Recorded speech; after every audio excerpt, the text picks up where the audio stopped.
Happy holidays, everybody. We've got a great one in store for you tonight. It's the Pac-12 versus the Big 12. You're watching the Valero Alamo Bowl as part of Capital One Bowl Mania. This incredible day of college football continues as Texas, the 20th ranked team in the country, looks for its 9th win of the season, tackling number 12 Washington. And what a season it's been for the Huskies. One of the greatest turnarounds in college football. 4 wins last year, on the verge of 11 if they can pull one off tonight in Caleb DeBoer's first season as a head coach. Alamo Dome is packed. We are ready to go. Texas and Washington, and we welcome everybody. Tom Hart alongside Jordan Rogers, Coach Kublik down on the sideline. This Washington offense may just be the best offense that you don't know about if you haven't stayed up late this year. Yeah, if you don't live on the West Coast and you got an early bedtime, you haven't seen enough of this Washington team, and you haven't seen enough of Michael Penix, their quarterback, one of the best in the entire country. It's prolific. They got 2 amazing receivers. They're going to throw the ball all over the yard, and you can see here they lead the country, or top in the country, in a bunch of categories: points per game, yards per game, and Michael Penix, their quarterback, #1 in the nation in passing yards. They're going to throw a lot at you, and on the other side, they got a pretty talented quarterback. Get your popcorn ready. There's going to be some points tonight. And Penix just 105 yards away from Cody Pickett's all-time school record. Meanwhile, different story on the other side of the field. Cole, Texas has been built with the run. And you're down your top 2 rushers tonight. Bijan Robinson, Roschon Johnson, both going to be out for the Texas Longhorns. And it's a younger offense. Due to the portal, you're down a couple of numbers on the offensive line.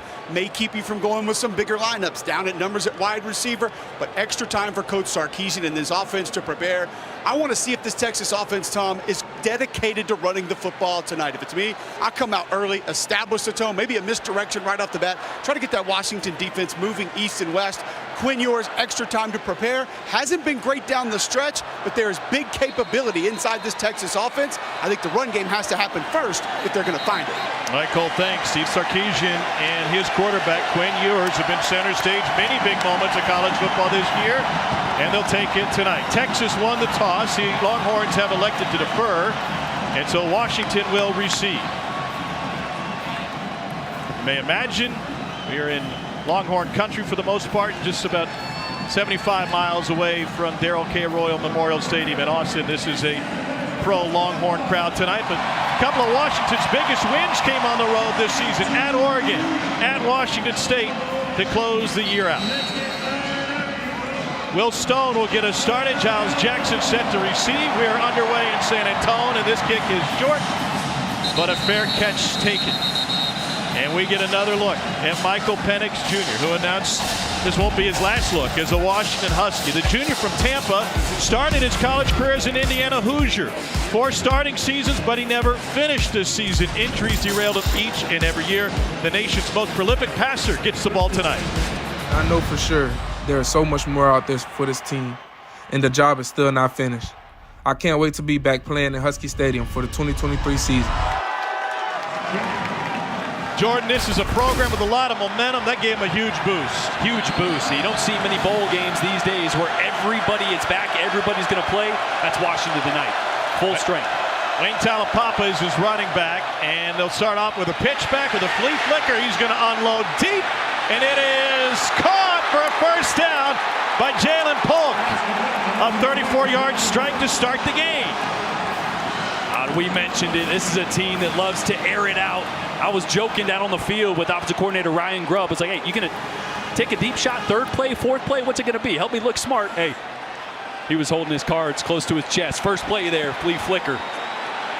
This is an offense which is #1 in the country in passing, and here's what makes Grubb and Penix such a great pair. The check to the sideline. Penix often knows where his OC is going. A couple of shifts, including putting the tight end Jack Westover in the backfield.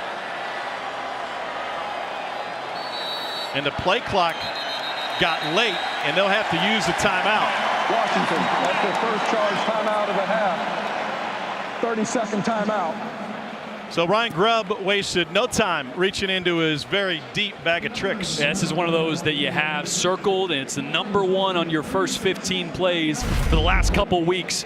You're looking at it in practice, like, oh, is it going to work? Is it going? I don't know. Is it going to work? And man, under pressure, Michael Penix, a great throw, and Anthony Cook there, the safety for Texas, came over, almost made a great play on the ball.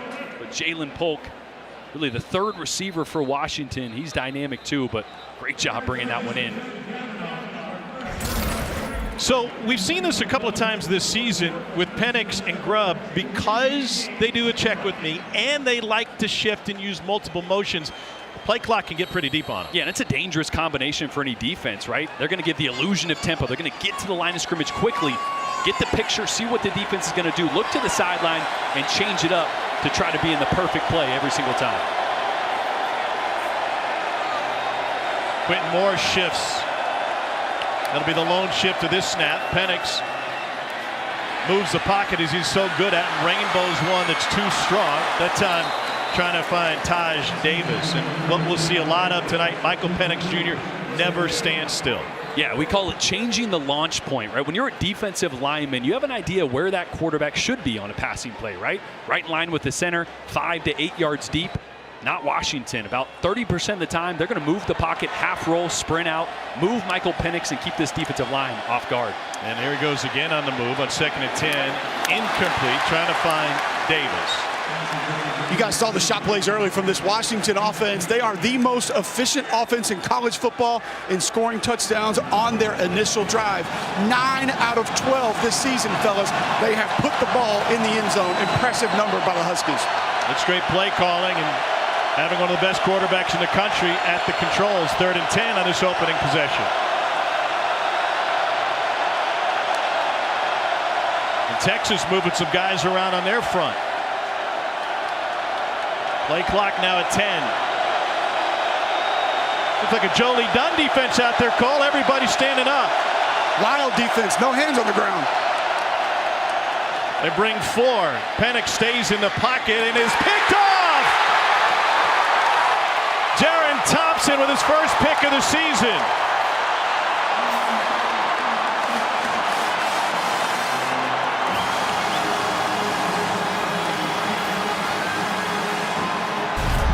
Great job. First 3rd down here.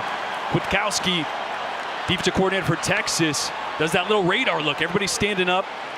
No pressure there, but just some confusion on the back end. I think that route, Michael Penix expected that one to break underneath the safety. Receiver jumped like he was going over the top, and you see Penix there. Definitely miscommunication. Yeah, he's saying, hey, I thought you were going to go across his face. He doesn't. Lead to the interception. Great start for Texas. Quinn Ewers is the Texas quarterback. Keelan Robinson getting the start at tailback. They're without their All-American Bijan Robinson. And they'll run it off tackle for a pickup of 5 on 1st down. This Texas offense 27th in the nation, averaging 200 yards on the ground per game. Only the 4th start for Keelan Robinson, who's an Alabama transfer, and Penix trying to figure out what went wrong on the UW side. And Keelan Robinson only 17 rushing attempts on the season coming into this game. He's more of the get it to him out in space through the air kind of running back. Ewers gets taken down. Braylon Trice with his 9th sack of the season. It's a great job by Trice working off the left side of your screen there. One-on-one with the tight end. Well, actually, they're trying to double the tight end there. Gunnar Helm and Jatavian Sanders. Trice just splits them. That happens sometimes. You have a double team. He's like, well, am I supposed to get in front of him? Are you supposed to get in front of him and leave the middle wide open? Trice took advantage of it. 18th sack given up by Texas this season. Leaves 3rd and 11. 5-man rush. Ewers going deep down the sideline and left it short for Xavier Worthy. Their best deep threat. Jordan Perriman had the coverage, and while that one didn't go Texas's way, it's going to be an interesting matchup with Worthy versus the secondary. Yeah, it's going to be huge. This is the matchup to watch all night. Xavier Worthy, Texas' best receiver. He's a speedster. A little double move on the outside. Ewers let this one go really early. And that's what you do as a quarterback. You're trying to tie him up when he gets out of his break. When I let that one go, reason that one fell short, let it go a little early. Misjudged the speed. Washington blocks it. They set the house, and the Huskies will pounce on it, and they'll have it inside the 30.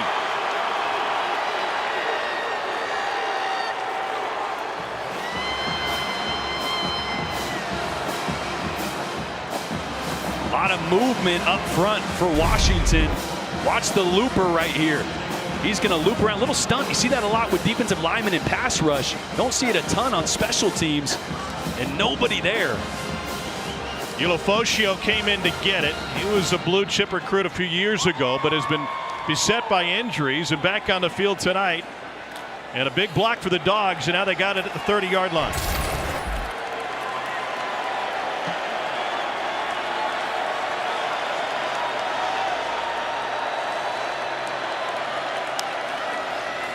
Play action. Block picked up. Penix with a laser too strong. So third incompletion trying to target Taj Davis. We told you what Michael Penix Jr. does well. Why sometimes does he miss by such a wide margin? Well, I think it's just timing, right? We saw in the interception, they're pushing the ball downfield so much. This offense is based on verticals and overs, so there's a lot of gray area in the timing, and sometimes you're a little bit off when you're throwing it 40 yards downfield, ends up looking way off. He's missed on his last 4. That's Davis in motion. And they'll finally run it with Talapapa, the Virginia transfer. He is stacked up, can only pick up 1.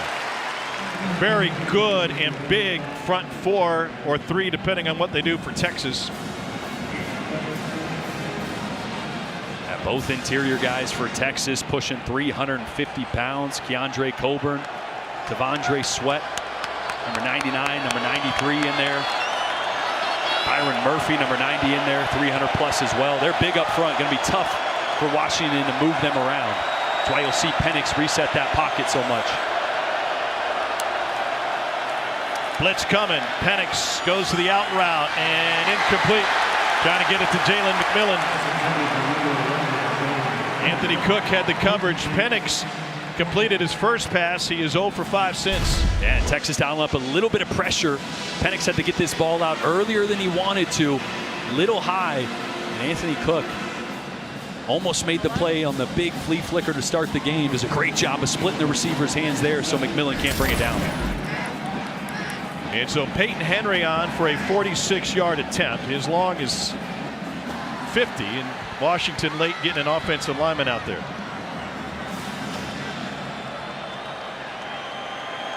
Play clock now at 3. Second team all Pac-12 kicker. They get it off in time. And that one is good. Just enough to put Washington on the board. Took advantage of the block punt. Happy holidays from San Antonio in the Riverwalk. Washington on top 3-0.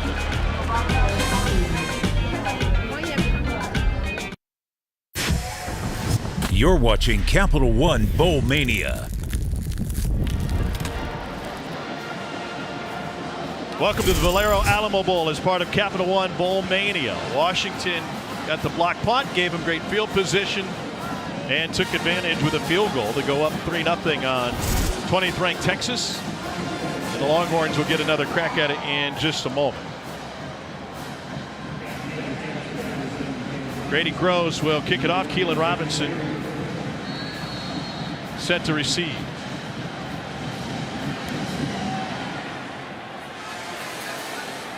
And Robinson wants to bring it out a few yards deep to the 20, and a flag on the play.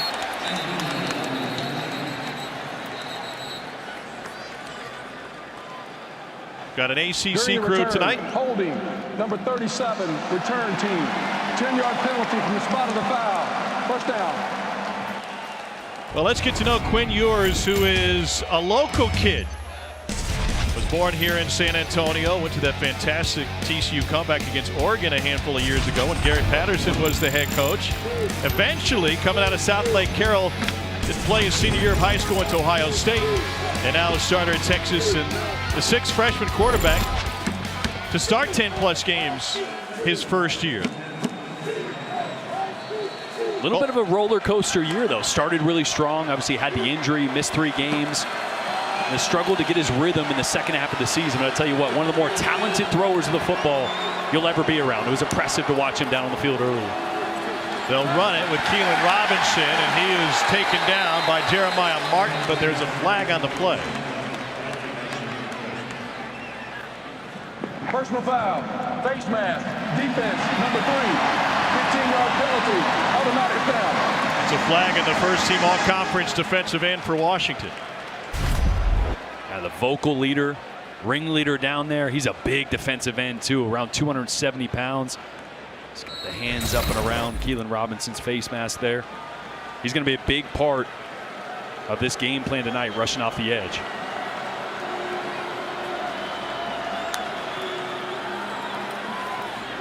Ewers comes to Xavier Worthy. And Worthy, out of Fresno, California, had a fantastic season for Texas this year. The numbers dipped a little bit this year. And talking to Xavier Worthy, I felt like he's got something to prove. You know, obviously receivers always want the ball, and they never want to have a dip in production. He realizes the identity of this football team was to run the football, but he's like, man, this bowl game, I'm going to get me mine. And good start to get him and Quinn Ewers on the same page with a nice, easy throw. He has a catch in every game he's played in college. It's 25th consecutive, and now Jordan Whittington gets in on the fun, and he's able to shake for a first down. Keep in mind, fellas, we talked to Washington defensive coordinator William Inge yesterday, asked him about a potential quick game from Texas, and he told us it's not a concern of ours. They hadn't done a lot of it this year, not something that they feel like they can utilize and consistently move the ball with. They get a month of practice, able to do a few new things. Huskies saying if that's something we need to adjust to, we certainly can. Xavier Worthy motions out, and they fake the screen to him but want to run it, and the Huskies defensive line is all over Keelan Robinson. And that's going to be the part of this game, if you're a Texas fan, to pay attention to. Just how committed is Texas to running the football. They're down their two best guys. Doak Walker Award winner is not on the field. They get stopped a couple times. Do they abandon, or they try to push through? Safety pressure, and they get the hand on Ewers. Stepped away once, and now he flicks it out of bounds. Braylon Trice was the first guy there from the near side, and they brought the linebacker Tuputala from the middle. Well, Trice just working off the edge again. This is one of those run action pass protections. The guard that's pulling is actually going to have to pick up that edge rusher. Trice just got a big jump on that ball. Guard couldn't get to him. 35 sacks on the season for this Husky defense coming in. That's a Doak Walker winner standing on the sideline for the Longhorns. Pressure right up the middle, and they go to a screen perfectly called. Keelan Robinson stops short of the first down. They leave fourth and about 2. You leave the offense on the field? Oh, I think you do, and it looks like no one's moving. Quinn Ewers looking for a play call. You build off this momentum. They're going to go quick. Ewers swings it out. Nice catch and a big first down for Casey Kane. And he takes it down the sideline to set up Texas at the 10-yard line, a 27-yard gain. And just an amazing play call. They had this one dialed up. There was no hesitation. You see Kane, he's a receiver lining up in the backfield. Some confusion for the Washington linebackers about who to identify, who's got the back out of the backfield. It's a receiver. Just a great job of having that play and calling it quick, not letting Washington adjust. Jonathan Brooks is now in at running back for Texas.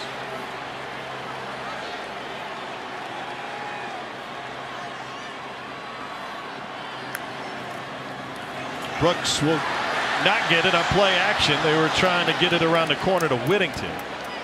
And that'll leave second and goal from the 10.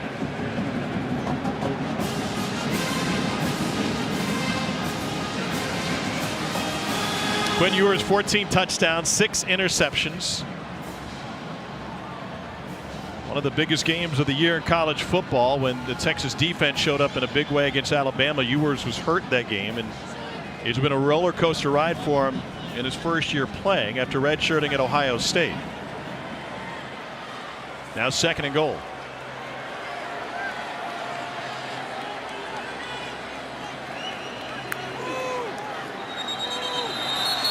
And that one was whistled dead pre-snap, and movement on the Texas offensive line. They've started. Prior to the snap, false start. Number 85, offense, 5-yard penalty, still second down. Correction, the tight end Gunnar Helm. The offensive line has started the same 5 all season. Yeah, 54 Cole Hudson, true freshman, flinched a little bit there as well. This is where Texas has struggled a little bit this year in the red zone. And the matchup tonight's not going to be any easier. Washington, one of the best in the country, 15th nationally in red zone defense. This is where you need to look and find your playmaker. Xavier Worthy at the bottom of your screen has man coverage right now. They empty the backfield. Brooks split out. They go to him near the sideline, trying to find a block, and Brooks gets only a couple of yards, brought down by Tulaniasa Soa, and that's going to leave 3rd and goal. That false start hurting Texas. That really hurt them. Washington was in a nickel sub package, which means they have a little lighter lineup out there. Texas had 2 tight ends, ran the football, but obviously the false start pushed them back. Now 3rd and long. Xavier Worthy in the slot here. Imagine there's going to be some combination with him involved. They'll stack Whittington behind him. Going the opposite way into the end zone. It's Kane, but he is out of bounds.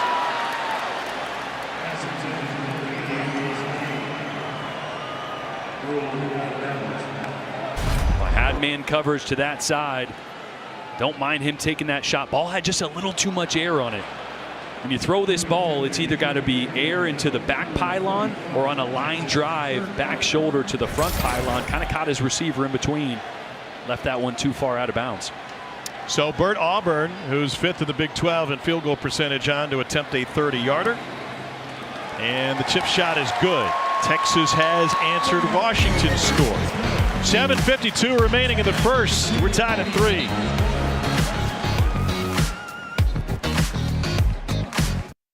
The Valero Alamo Bowl is brought to you by Valero, where we're changing the game right now.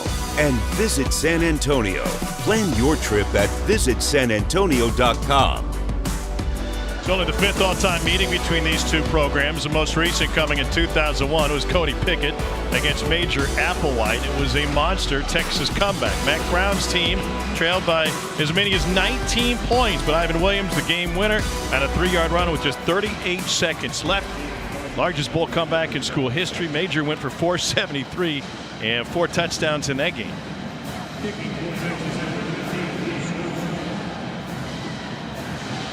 That game, by the way, was scoreless through the first quarter, and it ended up being a high-scoring affair. Only 6 points combined early on in this one. Chance to bring it out for the Huskies. Giles Jackson gets taken down right at the 10-yard line. Make it to 12, and here's Michael Penix Jr. And we've already seen it a few times. They do such a great job of changing the launch point. What do I mean? Moving where the quarterback sets up to throw the football. Here, if you would have been a normal drop back, it's a great pass rush. But they did the half roll, and look at the accuracy. He hasn't been accurate tonight, but over the course of the season, Penix one of the most accurate. Again, changing the launch point. What ends up being a good pass rush because the quarterback is not in the middle, ends up being way off, not even close. And again, the accuracy by Penix all year has been elite. A rough start so far today for him, 1 of 6, but because they've moved the pocket so much, really tough to get him on the ground. Fewest sacks taken by a Pac-12 quarterback in the last 25 years. Meanwhile, Richard Newton gets a carry here. Of note, Huskies are without second-string running back Cameron Davis. He's on the trip. He practiced with the team. Word is suffered an injury late in the week, so he is unavailable tonight.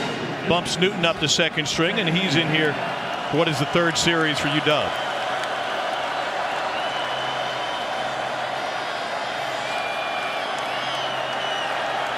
They'll shift again. Huskies had a play in their big win against Michigan State earlier this season where they shifted pre-snap 8 times. I asked Ryan Grubb about that, the OC. He just kind of laughed and he said, yeah, that sounds about right. Penix has not found his rhythm here tonight. 6 consecutive incompletions. It's the longest incompletion streak this season for Penix. Texas right now doing a really good job of bringing pressure, and when they're not, they're varying the looks on the backside. So they're waiting for Penix to look to the sideline, and then right before the snap, rolling coverage, changing leverage, changing the picture on Michael Penix. Longhorns have not been a great pass defense over the course of the season, but they have been to start tonight. And with all this burnt orange under the roof, going to get loud pre-snap.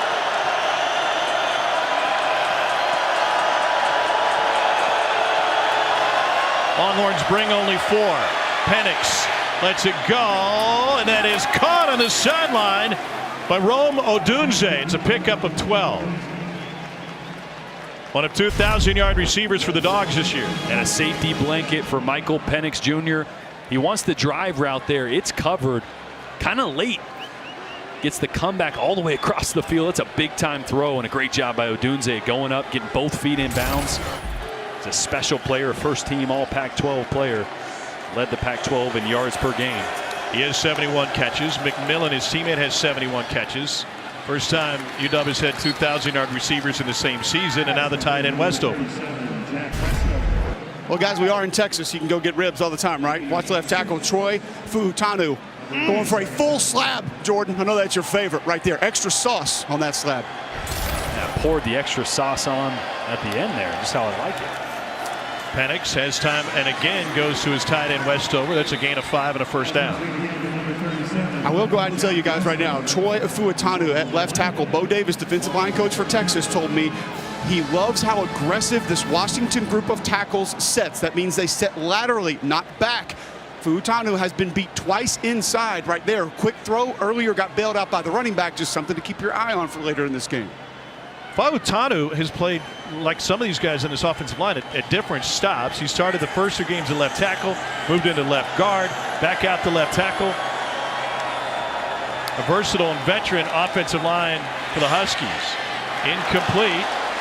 He thought his receiver was turning in, and Penix once again unhappy, this time with Devin Culp. I think a lot of that move, Tom, with Fuutanu back out to tackle was to get Jackson Kirkland in at guard, to get a little extra beef inside. He's just a bigger, wider, more physical body, helping out the interior of that offensive line. Kirkland had to come back to school after an ankle injury was discovered, and he withdrew relatively late from the NFL draft. Recovering from the ankle, and NCAA required that he sit out a game, so that cost him 3 games to start the year. Penix fires to the sideline, and this time Devin Culp comes up with a catch, right spot, and a gain of 9. Junior from Spokane out of Gonzaga Prep. Culp has had drop issues this season, but talking with their tight end coach Nick Sheridan before the game, he said this guy will make some unbelievable catches, and their 2 tight ends, both Culp and Westover, pretty much interchangeable in terms of how much they're on the field. Another 3rd down for the Huskies.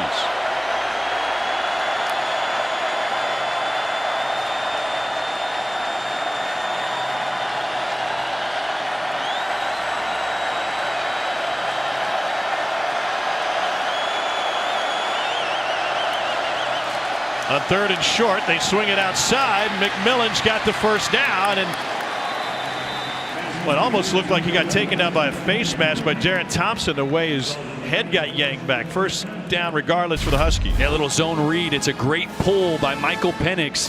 And look at the arm angle. A little sidearm flicked.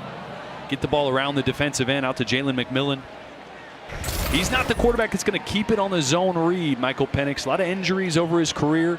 Used to be a lot more of an athlete, of a runner. Doesn't really need to be now. So good at distributing the football, playing point guard from the pocket. Suffered a torn ACL twice at Indiana, freshman and junior seasons with the Hoosiers. Dumps it underneath the Culp. He's got a blocker in front of him and trying to road grade his way. Fuutanu, the sophomore out of Henderson, Nevada, out in front. It's a pickup of 4.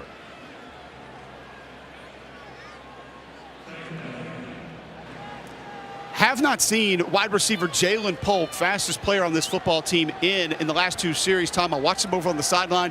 Looked like a lower extremity that he was kind of trying to work out. Had a discussion with his position coach, but been about 10-12 plays now since we've seen him in the ballgame. Yeah, it looked like they were working on his right foot. This is the 10th play of the drive for the Huskies. On 2nd and 6, Talapapa back in. He's got a stiff arm, a first down, and more. Talapapa to the end zone. Touchdown, Huskies from 42 yards.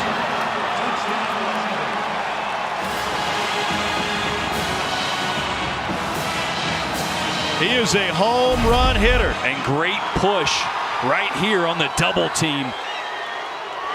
Moving the defensive tackle out of the way, creating a huge hole in Talapapa. Not the most athletic, not a home run hitter, but does a great job of getting north and south, and right there had just enough speed. Got to remember as well, Texas is without Demarion Overshawn, their star linebacker declared for the NFL. Diamante Tucker-Dorsey playing a lot more in his place, so they're down 1 guy at linebacker, and it showed on that play. Peyton Henry punches it through. Huskies answer the Texas score with a touchdown of their own. 11th rushing touchdown of the season for Wayne Talapapa. Back on the field for the first time in that drive, and the Huskies find the end zone for the first time.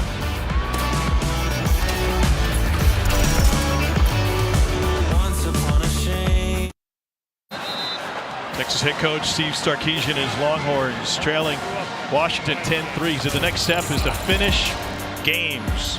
All 4 of their losses this season came by 7 points or fewer. Then they came in the postseason without a guy who's as important to his offense as perhaps any in the country. Bijan Robinson accounting for 37% of the Longhorns' offense, 3rd most in the country.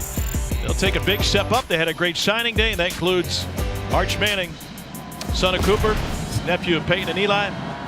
Grandpa was a pretty good player back in the day, too. And he'll be on campus before you know it.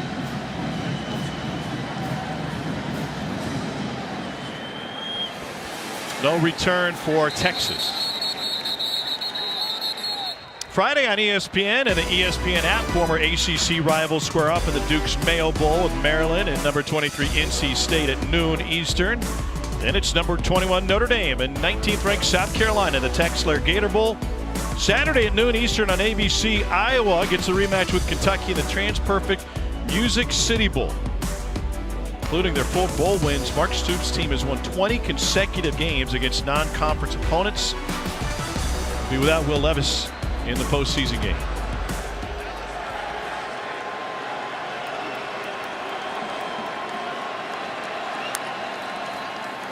Play action. Ewers dumps it off, and this is the tight end, Jatavion Sanders.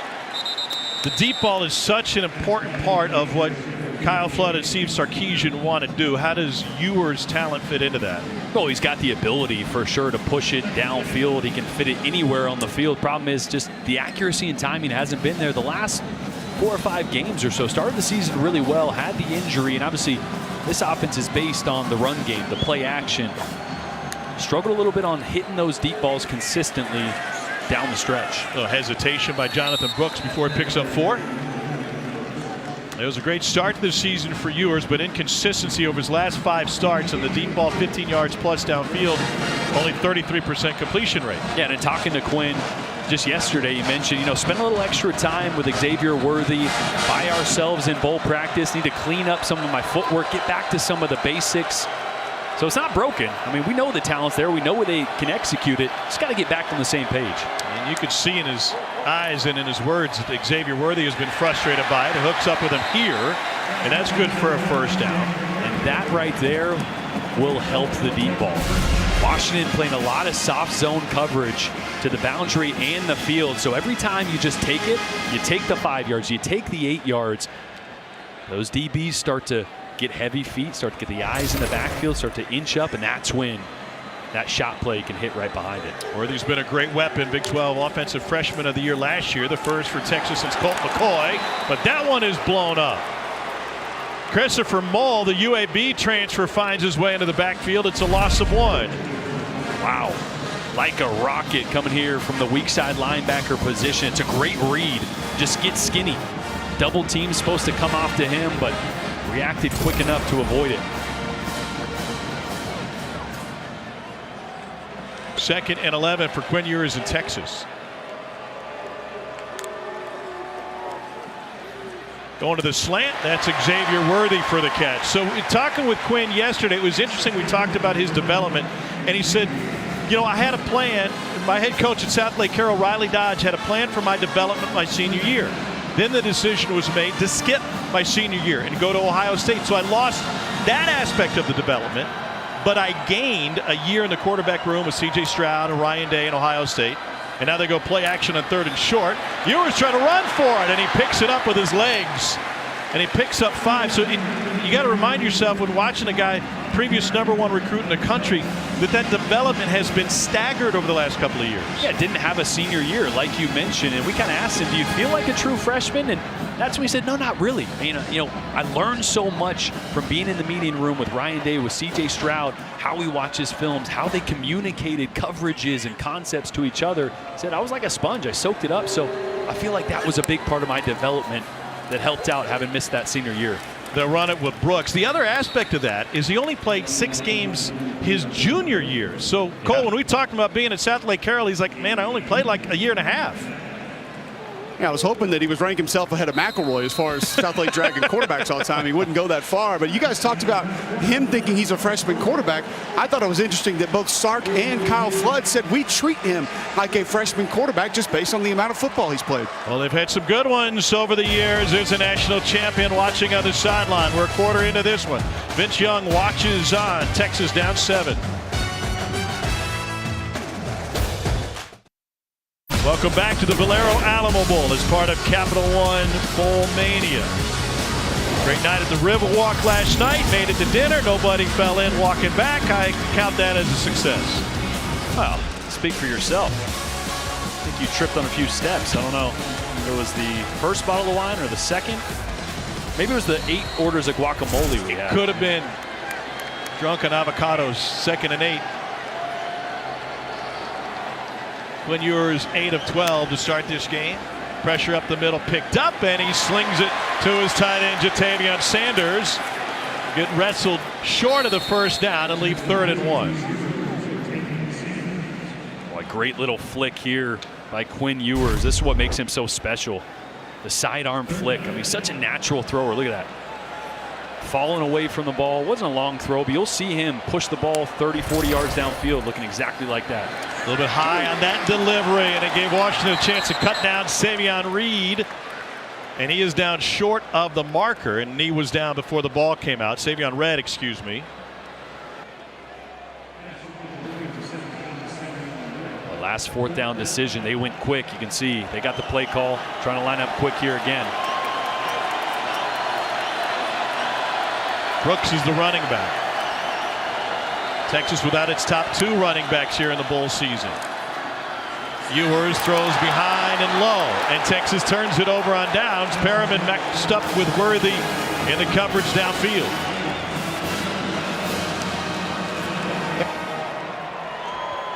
Boy, had Worthy too. A little slant route. Play action, sell and run really hard. Get your best receiver one-on-one. It's a great route. Ball just on his back foot, really. So there's a game earlier this season against Oklahoma State. Xavier Worthy was targeted 16 times. That should make a lot of wide receivers happy. Yeah. Only had 4 catches. It's Not one thing good. to be targeted. It's one thing for the ball to be near enough to make the catch. And that's some of the inconsistency, right? You take the good throws, the sidearm falling away, but you're going to have some of those, right? When your feet aren't set, and it causes the inaccuracy, and your talent's not able to overcome it. Talapapa in at running back. Penix wants to throw on 1st down. And he's able to complete it to Jalen Polk, who's back on the field after dealing with a foot issue.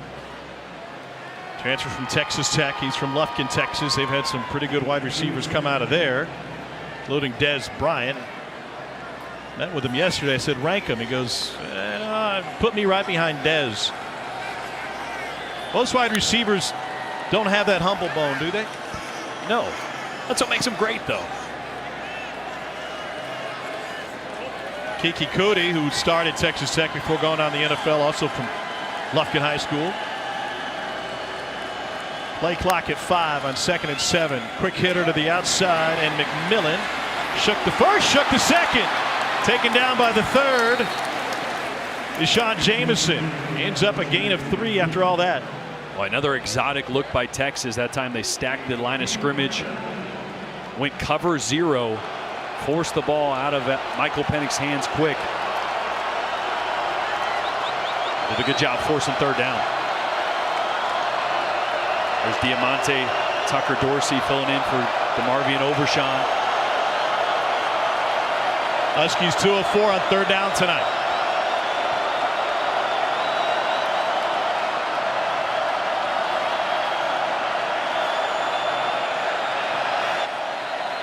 Texas showed corner blitz, and we got a flag and movement on the Huskies. False start.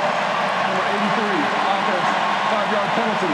Still down. The tight end Devin Colt moved, and that'll change the play call a little bit.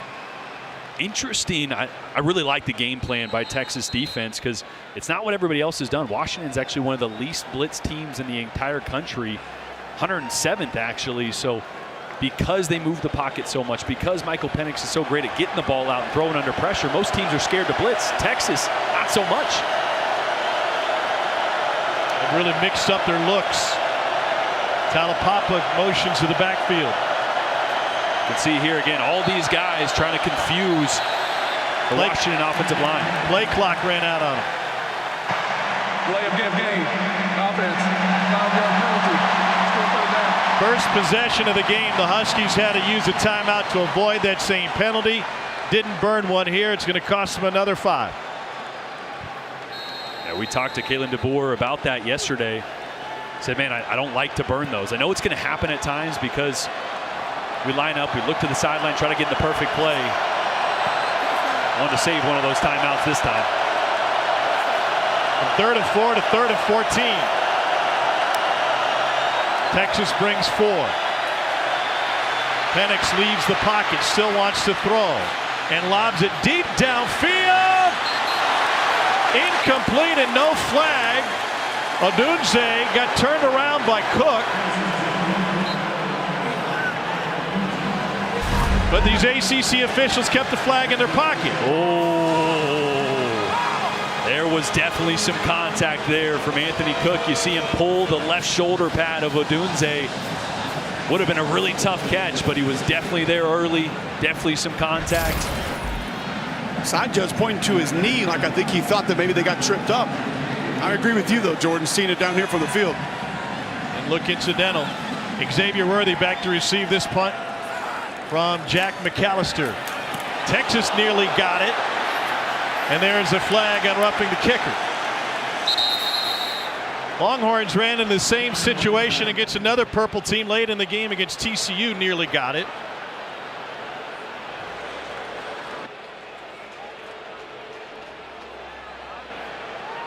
Jordan Whittington made contact to see if it's what variety it is. It looks like the 5-yard variety, which won't make a difference.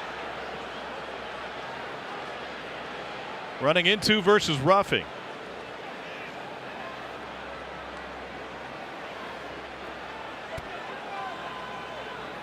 Running into the kicker. Defense. 5-yard penalty.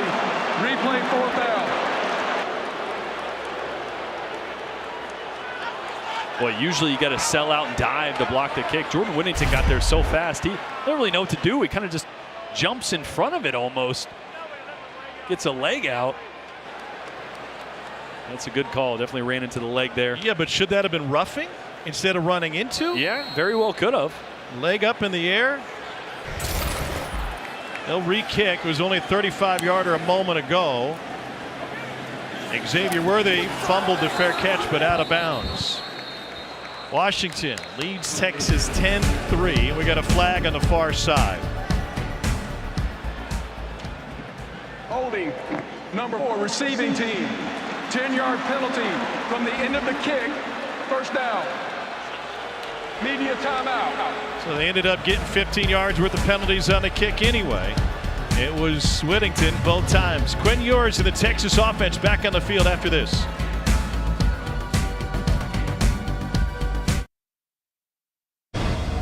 The College Football Playoff Semifinals, Saturday, December 31st on ESPN.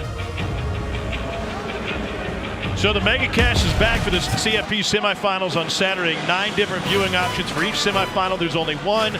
Jordan and I are going to be watching. That's a Pat McAfee show presented by Mercedes-Benz on ESPN2.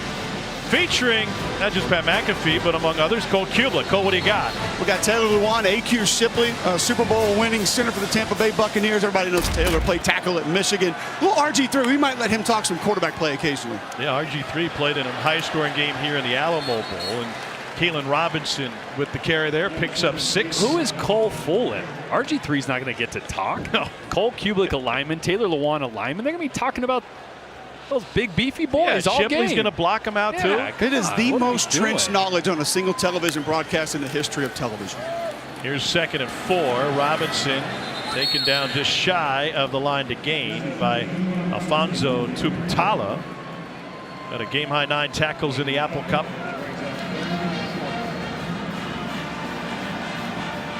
bringing an extra defensive back on 3rd and short.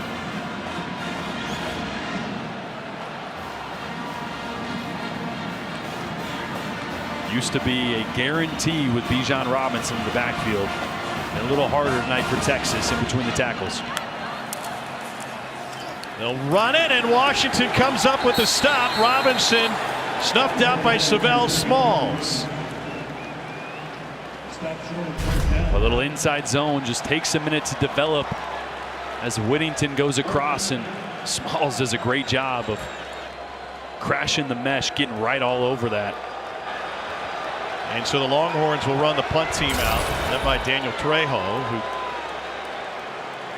was at NAIA Texas Wesleyan.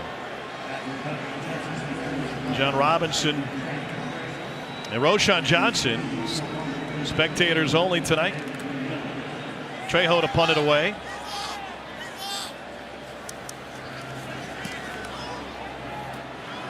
Fair catch taken at the 30. No flag? No flag.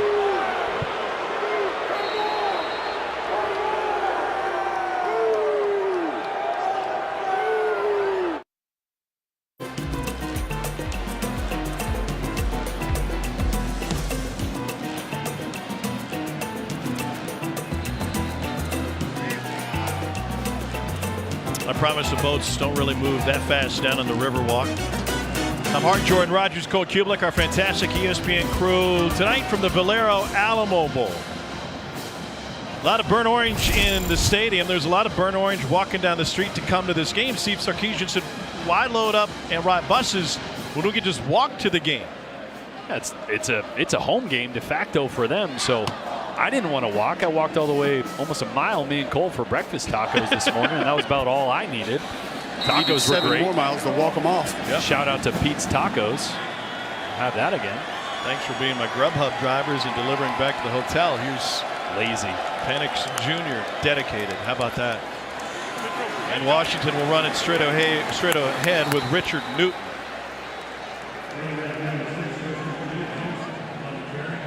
Newton Jr. from Lancaster, California. He's getting more opportunity tonight with Cameron Davis out with an injury. Newton on 2nd and 2, picks up the first down and gets spun around on the logo on a pickup of 9. Boy, inside zone here, doing a really good job. You see the center here pulling, right tackle pulling. Tucker Dorsey there making a tackle. Again, filling in for DeMarvion Overshawn. Straight ahead again, running right behind Corey Luciano. Well, first thing about Corey Luciano, you just saw one of the strengths of his game that I really like, Tom Jordan. The way that he can get out laterally reminds me a lot of Dermontti Dawson back in the days of Steelers fan, being able to pull, get to the perimeter. But I did see him on the bench a couple series ago, almost hacking up a little bit in the trash can. So keep an eye on that. May have had your tacos. First-year starter at center, came off the bench his first 22 games of his career. Four-man rush almost got to Penix, and he skips one in low. Hasn't been able to hook up with Taj Davis tonight, despite targeting him 4 times already. And that time pressure in his face, couldn't step into that one. That's why that ball one-hopped, and Texas took a good job again, forcing a 3rd and long. Washington the best 3rd down offense in the country, but not easy when it's 3rd long almost every possession. 2 for 5 on 3rd down tonight.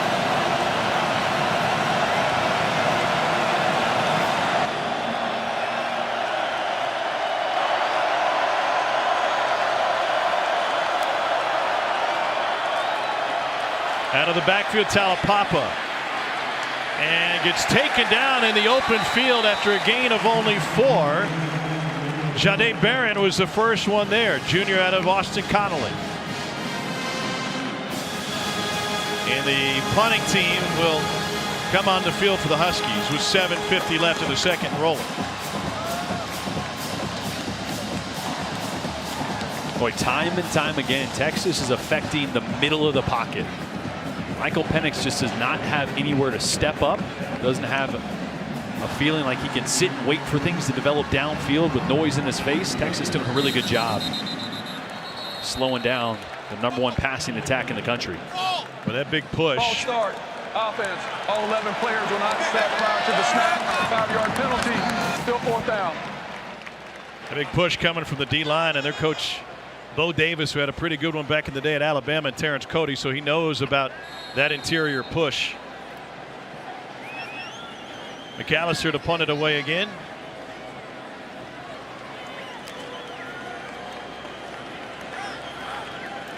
Xavier Worthy stands at his 11. That is a beautiful punt. It will sail over Worthy's head and into the end zone. 52-yarder. 10-3 Huskies. Back in a moment.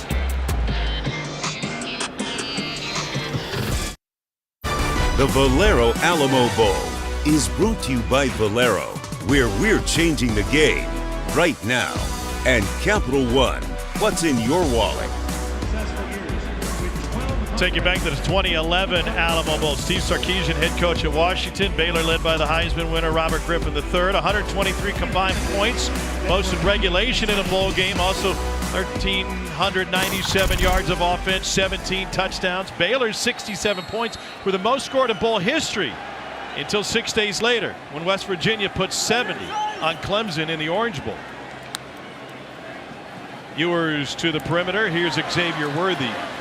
Interesting talking with Steve Sarkisian yesterday about his time at Washington, and we've had this discussion with him before when he was on Nick Saban's staff at Alabama. The growth as a head coach from Washington to USC, struggles off the field, learning who he was on the field. He said, you got to remember, I came up through Pete Carroll. I learned how to run a program through him, and then I went to Alabama and Nick Saban, and that very different attention to detail. So now, he said, midway through your career as a head coach, you learn to be your own man and your own voice. He's tight end Sanders, and a big gain for a Texas first down on a pickup of 16. And I thought it was interesting. He goes, look, in times of adversity, you're going to resort to being someone of yourself anyway, and if you haven't been that person, then your team's not going to know who you are, and they're going to take a little bit of your identity. So he's found a way to be true to himself, take a little bit of what Pete Carroll did, take a little bit of what Nick Saban is, and still does, and mix it into something that's being successful here in Austin.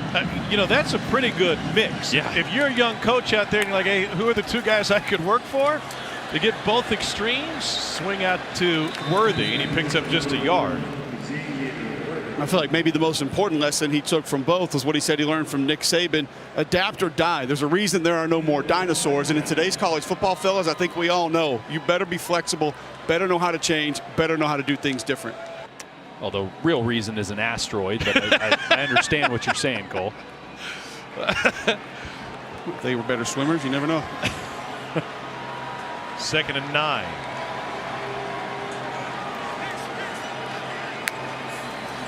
Ewers slings it out, and that one's a pickup of 6 to Keelan Robinson. And I really like the rhythm that Steve Sarkisian has his quarterback Quinn Ewers in right now. We were kind of wondering coming into this game, a team that loves going 12 personnel, 2 tight ends, running the football without their top 2.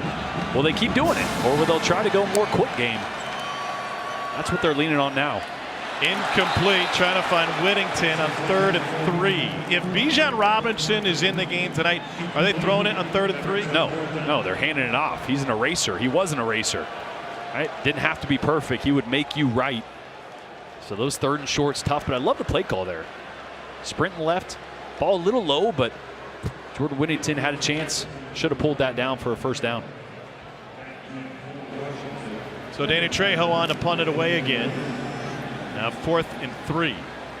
Remarkable journey to make it to Texas. It included time sleeping 3 hours a night and working at an Amazon factory just to pass the time and pay the bills.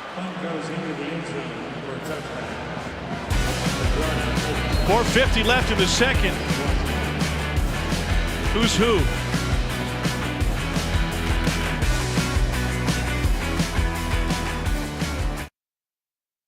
Friday we'll have a lot of orange at Hard Rock Stadium in Miami. Number 6 Tennessee takes on number 7 Clemson at 8 Eastern. And at New Year's Eve at noon Eastern, it's the All-State Sugar Bowl as number 5 Alabama takes on number 9 Kansas State in the first ever meeting between these schools. Both games can be caught on ESPN, ESPN Deportes, and the ESPN app. Boy, speaking of Tennessee, Josh Dobbs with a touchdown pass tonight for the Titans. His former quarterback coach, Nick Sheridan, on the staff of Kalen DeBoer, tight end coach for the Huskies.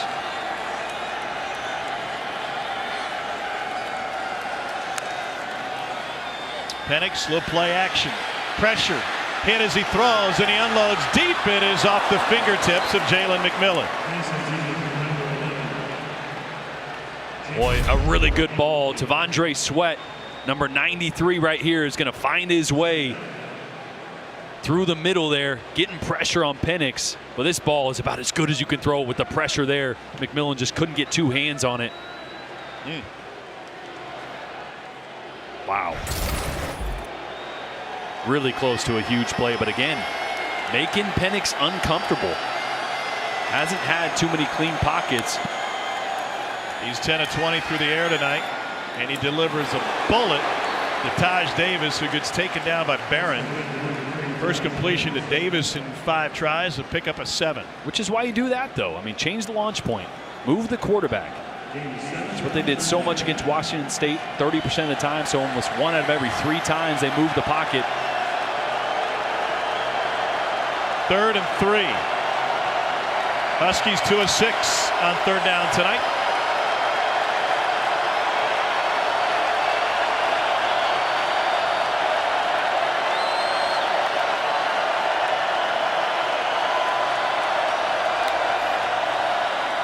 Texas brings an extra man. Penix completes it. Odunze takes it for a 1st down, a pickup of 11. Huge. Texas brings 1 extra guy from the field. 1 blitzer. This is just a drive route coming all the way across. Penix starts his eyes left. That's where his read is. Odunze comes right into the picture as his 2nd read, and under pressure again. An accurate throw for the 1st down.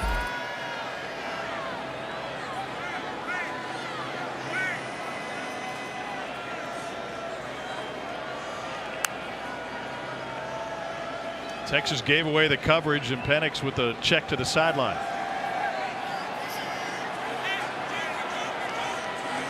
Watts lined up with Odunze on the near side.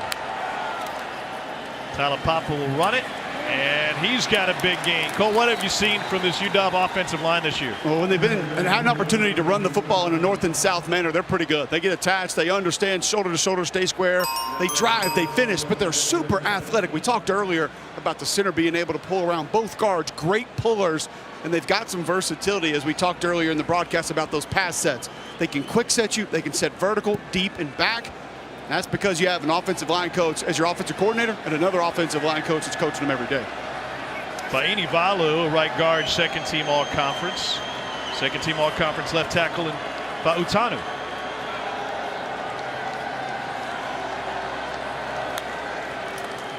Play action again.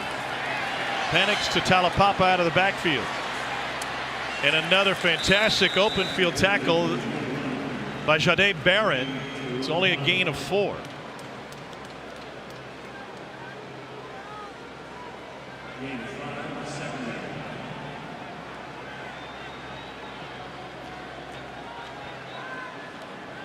Second and 6 for the Huskies.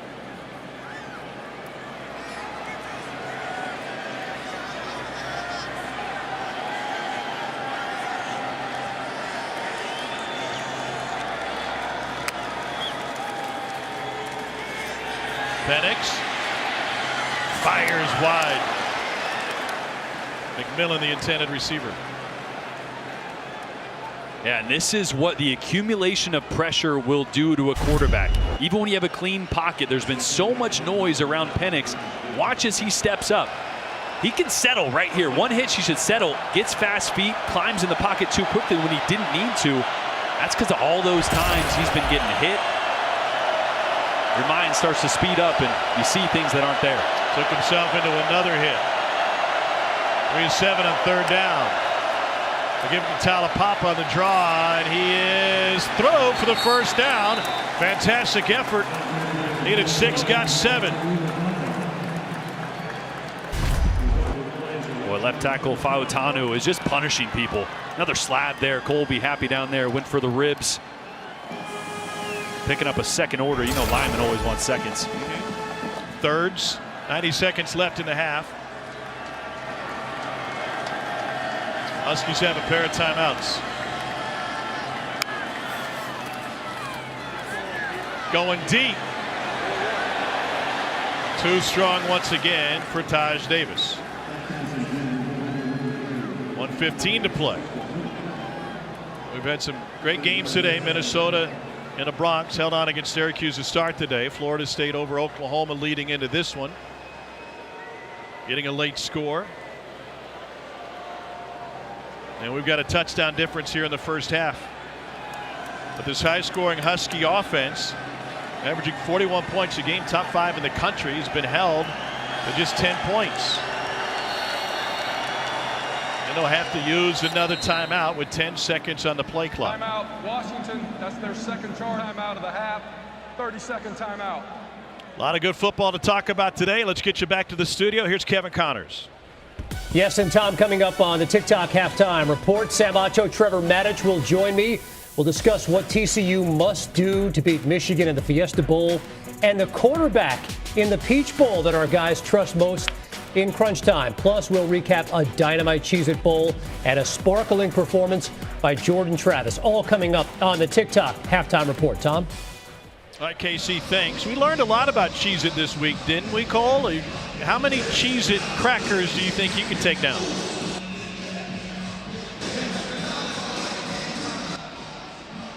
Right.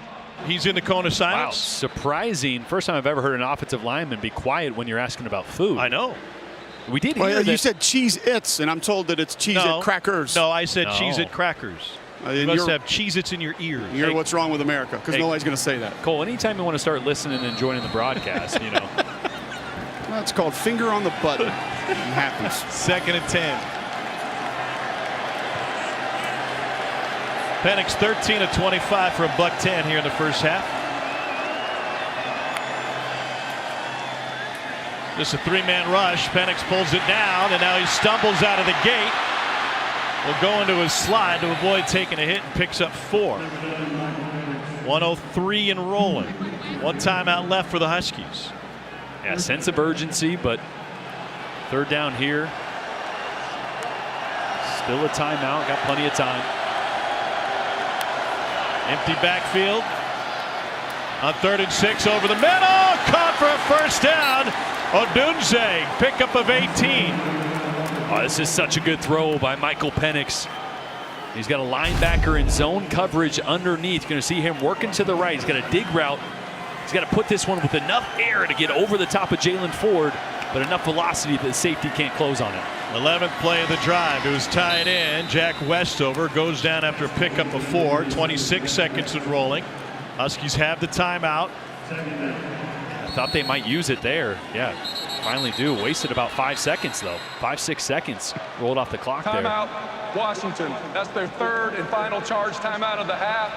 30-second Kalen timeout. DeBoer and company Please now reset the looking at a clock. 2nd and 6. I guess the question is, you get 20 seconds left in the half with no timeouts. What are the options offensively? Well, you're at the 12, 13-yard line, so take some shots into the end zone. You maybe have time on first down for one to not be into the end zone and get on it, spike it if you can, but I expect a few shots here into the end zone.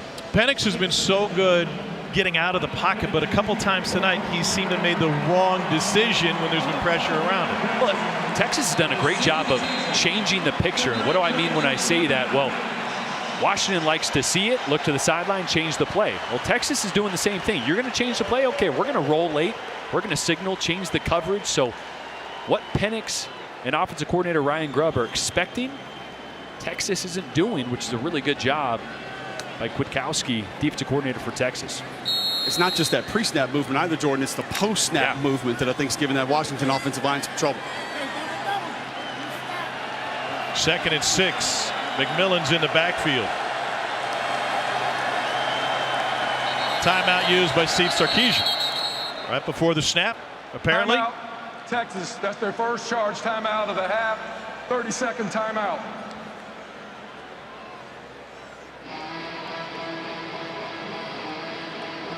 College football playoff semifinals are Saturday on ESPN, ESPN Deportes, and the ESPN app. Number 2 Michigan takes on number 3 TCU in the Verbal Fiesta Bowl at 4 Eastern. Then it's number 1 Georgia, number 4 Ohio State, the Chick-fil-A Peach Bowl. The winners will play Monday, January 9th on ESPN. You'll be at the Peach Bowl. Jordan Rogers, what are you looking at in terms of Georgia and Ohio State? Well, I think it's a great matchup. I think it's actually the toughest matchup for Georgia of any team that's in the playoffs because of the skill that Ohio State has at wide receiver. Emeka Egbuka, Marvin Harrison Jr., they're going to really test that secondary. But again, the most physical team going to win that game. Michael Penix Jr. is rewriting the Washington record books, and on that 18-yard completion to set up the Huskies here, took over the record of now 4,486 passing yards, eclipsing Cody Pickett's total from 2002. And Jalen Polk back in the game. Hasn't been playing many snaps since that injury. 5-man rush. They swing it around and go back to Culp. And he gets the first down. Clock will stop for a moment. There's an injured Longhorn player, and that will buy Washington even more time. It's Ryan Watts, the best cover corner for the Longhorns. Loved the play design there. They're going to double fake screens. They're going to fake screen one way, fake screen the other way, and slip down the middle. It's a copycat league. This is what Kyle Shanahan ran a few weeks ago. They're going to leak here, pump the screen. Leak here, pump the screen, and then get the guy right down in the middle. See that tight end work late over the middle. The Niners actually ran that play. Brock Purdy, I think 2 weeks ago, a week ago. Great little play. You get defense going one way, get them going the other way, and then sneak right down the middle. Terry Bowden and Jimbo Fisher, right before I got to Auburn, had a very similar play. We called it Gator that they ran. Fake the screen both directions. Andy Fuller was the tight end. He would leak right in the middle of the field. Nobody home. Absolutely wore Florida out in Gainesville one year with that play. Never forget Andy Fuller. Well, it's tough, right? Defensive linemen and linebackers, as soon as you see those offensive linemen, that's really what makes the play. The offensive linemen also getting wide, getting width. That takes the eyes, that takes all the defenders out of the middle. And if you can protect or buy enough time, it's a great play. So Watts came up injured trying to make the tackle on the 240-pound tight end Culp, and was immediately pointing towards his shoulder, and that right arm held stiff by the Texas athletic training staff as the Ohio State transfer gets helped off the field. He's the only defensive player for Texas to start every game this season, and with little time left in the half, they'll waste no time and take him straight to the locker room. That is not a good sign for the Longhorns. No, and also their best cover guy, 6'3", he's got great length on the outside, and now they're going to figure out who's going to match Rome Odunze, Washington's best receiver, also a 6'3" guy on the outside. Well, they had Austin Jordan, a freshman out of Denton Ryan, got forced into the game against Alabama early in the season, got some valuable experience. That was only a handful of plays. So Deshaun Jameson on one side right now. They got a tight split up top by Rome Odunze and a couple tight ends to the field. This is one of those times that maybe they run a drive route, try to block in front. Oh, no. Thought they might try to run a play there with 13 seconds left.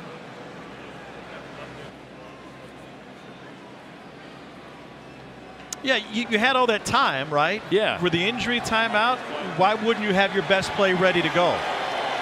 Maybe it's here, 2nd and goal. 14th play of the drive for the Huskies. Because they wanted to shift. That's right. That's going to use some time. Yep.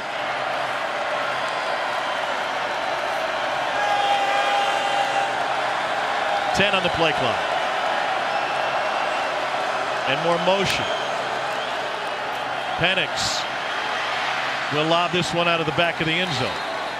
7 seconds remain. So that's the time that this offense takes just to get in position and give Penix some looks. Yeah, their success is so predicated on shifts and motions and changing the picture pre-snap. So they didn't snap that ball. They spiked it because they wanted to go to a certain play that had a little movement. And now with 7 seconds left, this ball's got to go in the end zone. Can't catch this ball in bounds to save time for a field goal if you don't pick up a touchdown. Low scoring first half between the Huskies and Longhorns.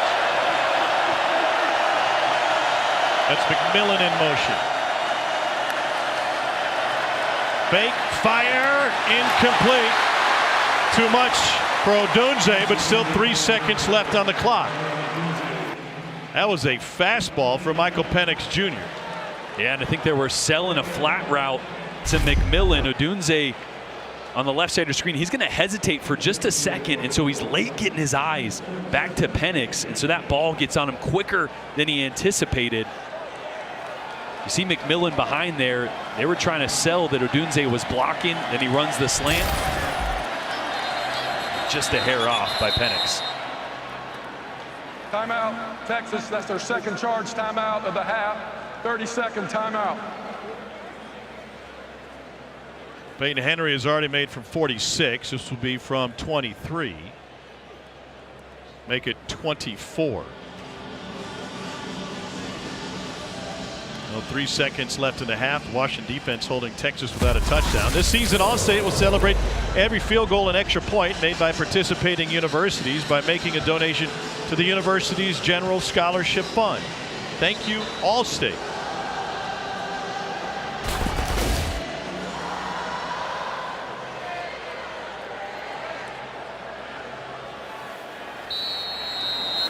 Make it 24 for Henry, the senior from Danville, California, second team all Pac-12 kicker. And this explosive Husky offense held to just one touchdown in the first half. And the chip shot is good for Henry. Well, the Longhorns held it just 3. The last time Texas was held without a touchdown in the first half of a bowl game, go back to the 2010 BCS National Championship against Alabama. Quarterback Quinn Ewers has been healthy in this one, but they failed to get anything going. Let's get you down the field with Kalen DeBoer. Here's Cole Kublik. Coach DeBoer, it appears as though the movement up front, pre-snap and post-snap from Texas, causing some problems. How can you calm that down in the second half? Yeah, you're just trying to get that rhythm, and self-inflicted wounds, putting us behind the sticks more times than we're used to. So, we're a veteran offense. We're starting to find a rhythm here at the end of the half. So, just got to regroup and hit the third quarter. Defensively dominant, especially up front. You anticipate a lot of alternations, changes from Texas in the second half. Yeah, I would think they continue to keep it open, try to spin it outside, and get different guys involved. I feel like we're doing a pretty good job up front against the run. Thanks, Coach. Yep, thank you. The feeling we'll see more offense in the second half here in San Antonio. Time for the TikTok halftime report with Washington up 13-3. Let's get you to the studio. Kevin Connors and the guys. All right, Tom, thanks very much. Strong finish to that first half of the Huskies. Welcome back to Capital One Bowl Mania. And welcome back to the Valero Alamo Bowl as part of Capital One Bowl Mania. Happy holidays from San Antonio. A defensive-minded first half. Washington, number 4 scoring offense in the country, held to 13 points. Texas held without a touchdown. And we've got a 10-point game at the break. Welcome back, everybody. Tom Hart, Jordan Rogers, Cole Kublik is down there. What do you make a quarterback play in the first half? It was interesting, right? Not what we expected. Michael Penix and number 1 passing offense in the country got a little frustrated. I think Texas did a good job of playing over the top, forcing them to take all the dink and dunks, and it just frustrated a little bit, and he got some pressure around him. They mixed in some blitzes, so great job by the Texas defense, I think, of surprising Washington. I think we're seeing the real value of Bijan Robinson in this Texas offense, the All-American, the Doak Walker Award winner. Without him, they're just different. No, 10 rushes, 18 yards. I mean, this identity of this offense is running the football. When it's not there, I think they had long conversations in the second half or at halftime there about who we're going to be. We're going to spread it out, try to get Quinn Ewers some in rhythm, quick passing game, and abandon the run, or mix in some shots. I think we'll know quickly what Texas and how they adapt and what they want to be here in the second half.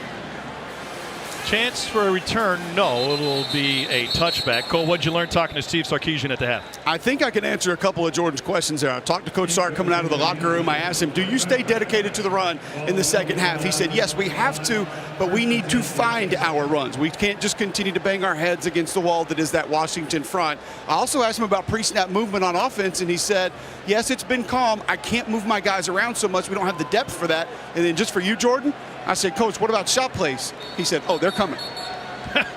We'll see how soon we see those shot plays. By the way, Huskies 9-0 this season with the halftime lead. Only 3 teams have 10 wins without a loss from leading after the half. Georgia, Michigan, and Tennessee. So good company for this Washington team, which is trying to find its 11th win of the season after a 4-8 campaign last year. Go deep here. Maybe not yet. You know, slow play it. Xavier Worthy. Or not. And instead, they go behind Worthy to Jordan Whittington for a 14-yard gain. But how easy is it for a quarterback, or how does it make it simpler when you have Worthy and Whittington on the same side? Well, it's great. It causes a matchup issue somewhere. You don't know where it's going to be pre-snap necessarily, but when you got your two best guys on one side, someone's going to get changed out with the cornerback that you want to attack, and that's what they got right there, Whittington. And they'll run it with Keelan Robinson straight ahead, a pickup of 7.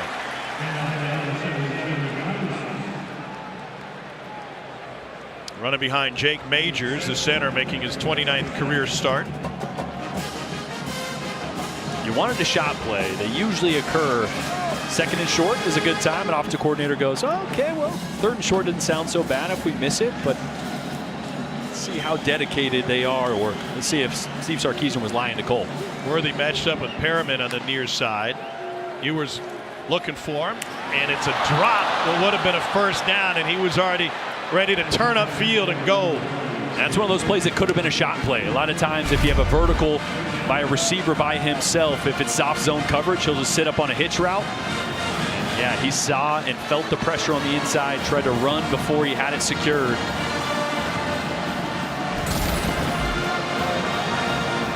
Only 25 rushing yards for Texas tonight.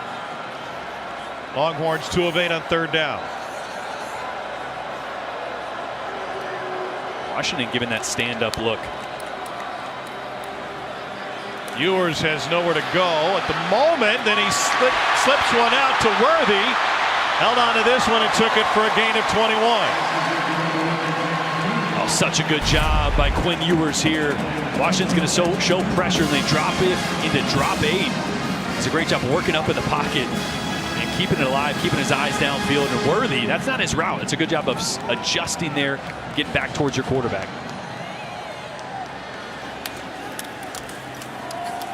This is Keelan Robinson trying to find the edge. His specialty. Flag on the play. Back behind the O-line. As it stands, a gain of 14. Holding. Number 52 offense. 10-yard penalty. Repeat first down. It's DJ Campbell, freshman out of Arlington.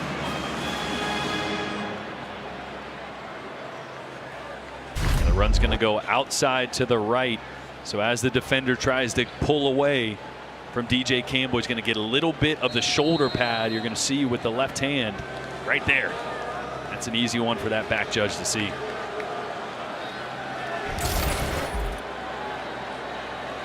Working on Tui Tele, sophomore out of Honolulu. Ewers goes to his tight end, Sanders, and he gets 8 of them back. I tell you what, I would just keep living in this quick passing game. I mean, this is something we haven't seen a ton of out of this offense because they haven't been forced to. They want to pick up short yardage stuff here and there. It's always been Bijan Robinson, but they're able to spread this defense out. Washington playing soft zone, and right now Quinn Ewers being really accurate with the short passing game. Play action again, and he's able to get it out to Jonathan Brooks. Brooks all the way! Touchdown, Texas! He's sprung free for a 34-yarder in the first touchdown of the night for the Longhorns.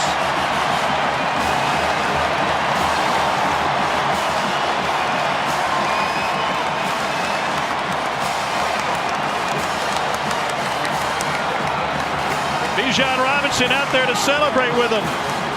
First receiving touchdown of the season and of the career for the freshman Jonathan Brooks.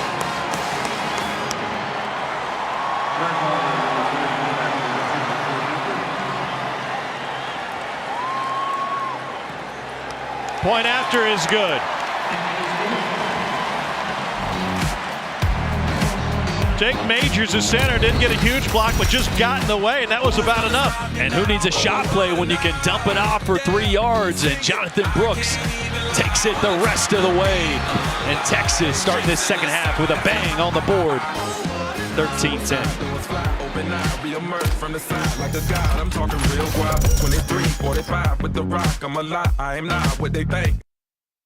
Take a look at the Bowl Challenge Cup standings brought to you by Progressive. Big Ten off to a 2-0 start with 7 remaining, thanks to Minnesota's win earlier today. Yankee Stadium against Syracuse.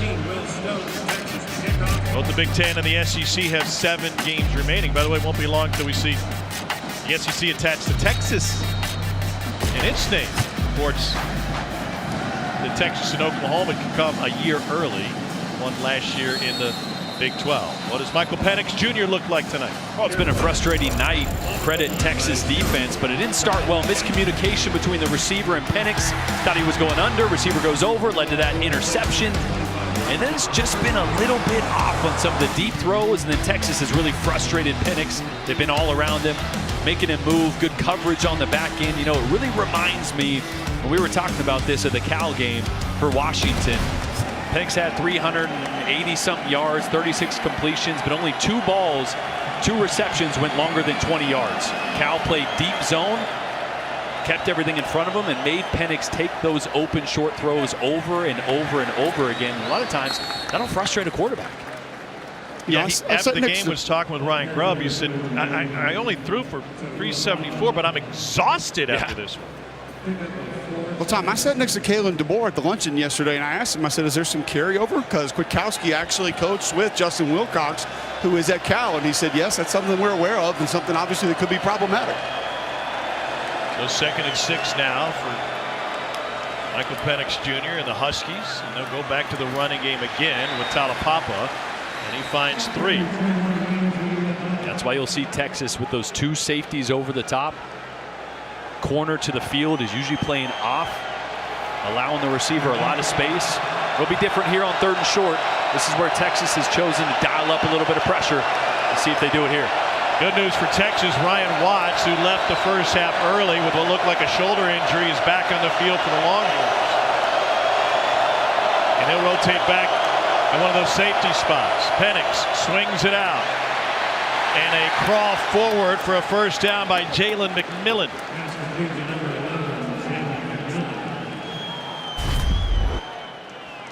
Boy, Jahdae Barron made this really tough on McMillan. That was really close, and they might take another look at it. That knee might have come down for McMillan. Ruling on the field was ball carrier made the line to gain. Previous play is under further review. Barry Patterson, part of this ACC crew, including the replay officials on site. Like at 23, Barron up there takes on the block, forces McMillan inside. That right knee comes down, and it looks like that ball might be a half-yard short. See that knee down right there. Where is that ball? That yellow line's not 100% accurate, but this is a great shot down the line. Watch that right knee. Right there, down. Yeah, that's a yard short. After further review, determined that the ball carrier was down at the 34-yard line. 4th down and 1 at the left hash. Wow. Punt team running down the sideline, but the offense says we're going to try to keep this drive going. 4th and 1, where do they go? I mean, this is either try to get them to jump off sides, or Kalen DeBoer is really rolling the dice here. They got the shifts and motions to do it. 14 of 25 on 4th down this season. Penix under center for the first time. Yeah, they're not going to snap the ball here. They're going to move, fake the count, move a couple more times maybe, take the delay of game and punt it. They do snap it. Penix breaks through and picks up the first down. I love it. Every time I'm sitting on my couch, I'm like, well, why don't they fake it and then the last second run the sneak? Exactly what they did here. The defense at some point gets caught off guard, right? Okay, they're just trying to get us to jump. Don't jump, hold your water, and then last second, the quarterback sneak. Cole, 4th and 1, quarterback under center. What's the center Luciano thinking there?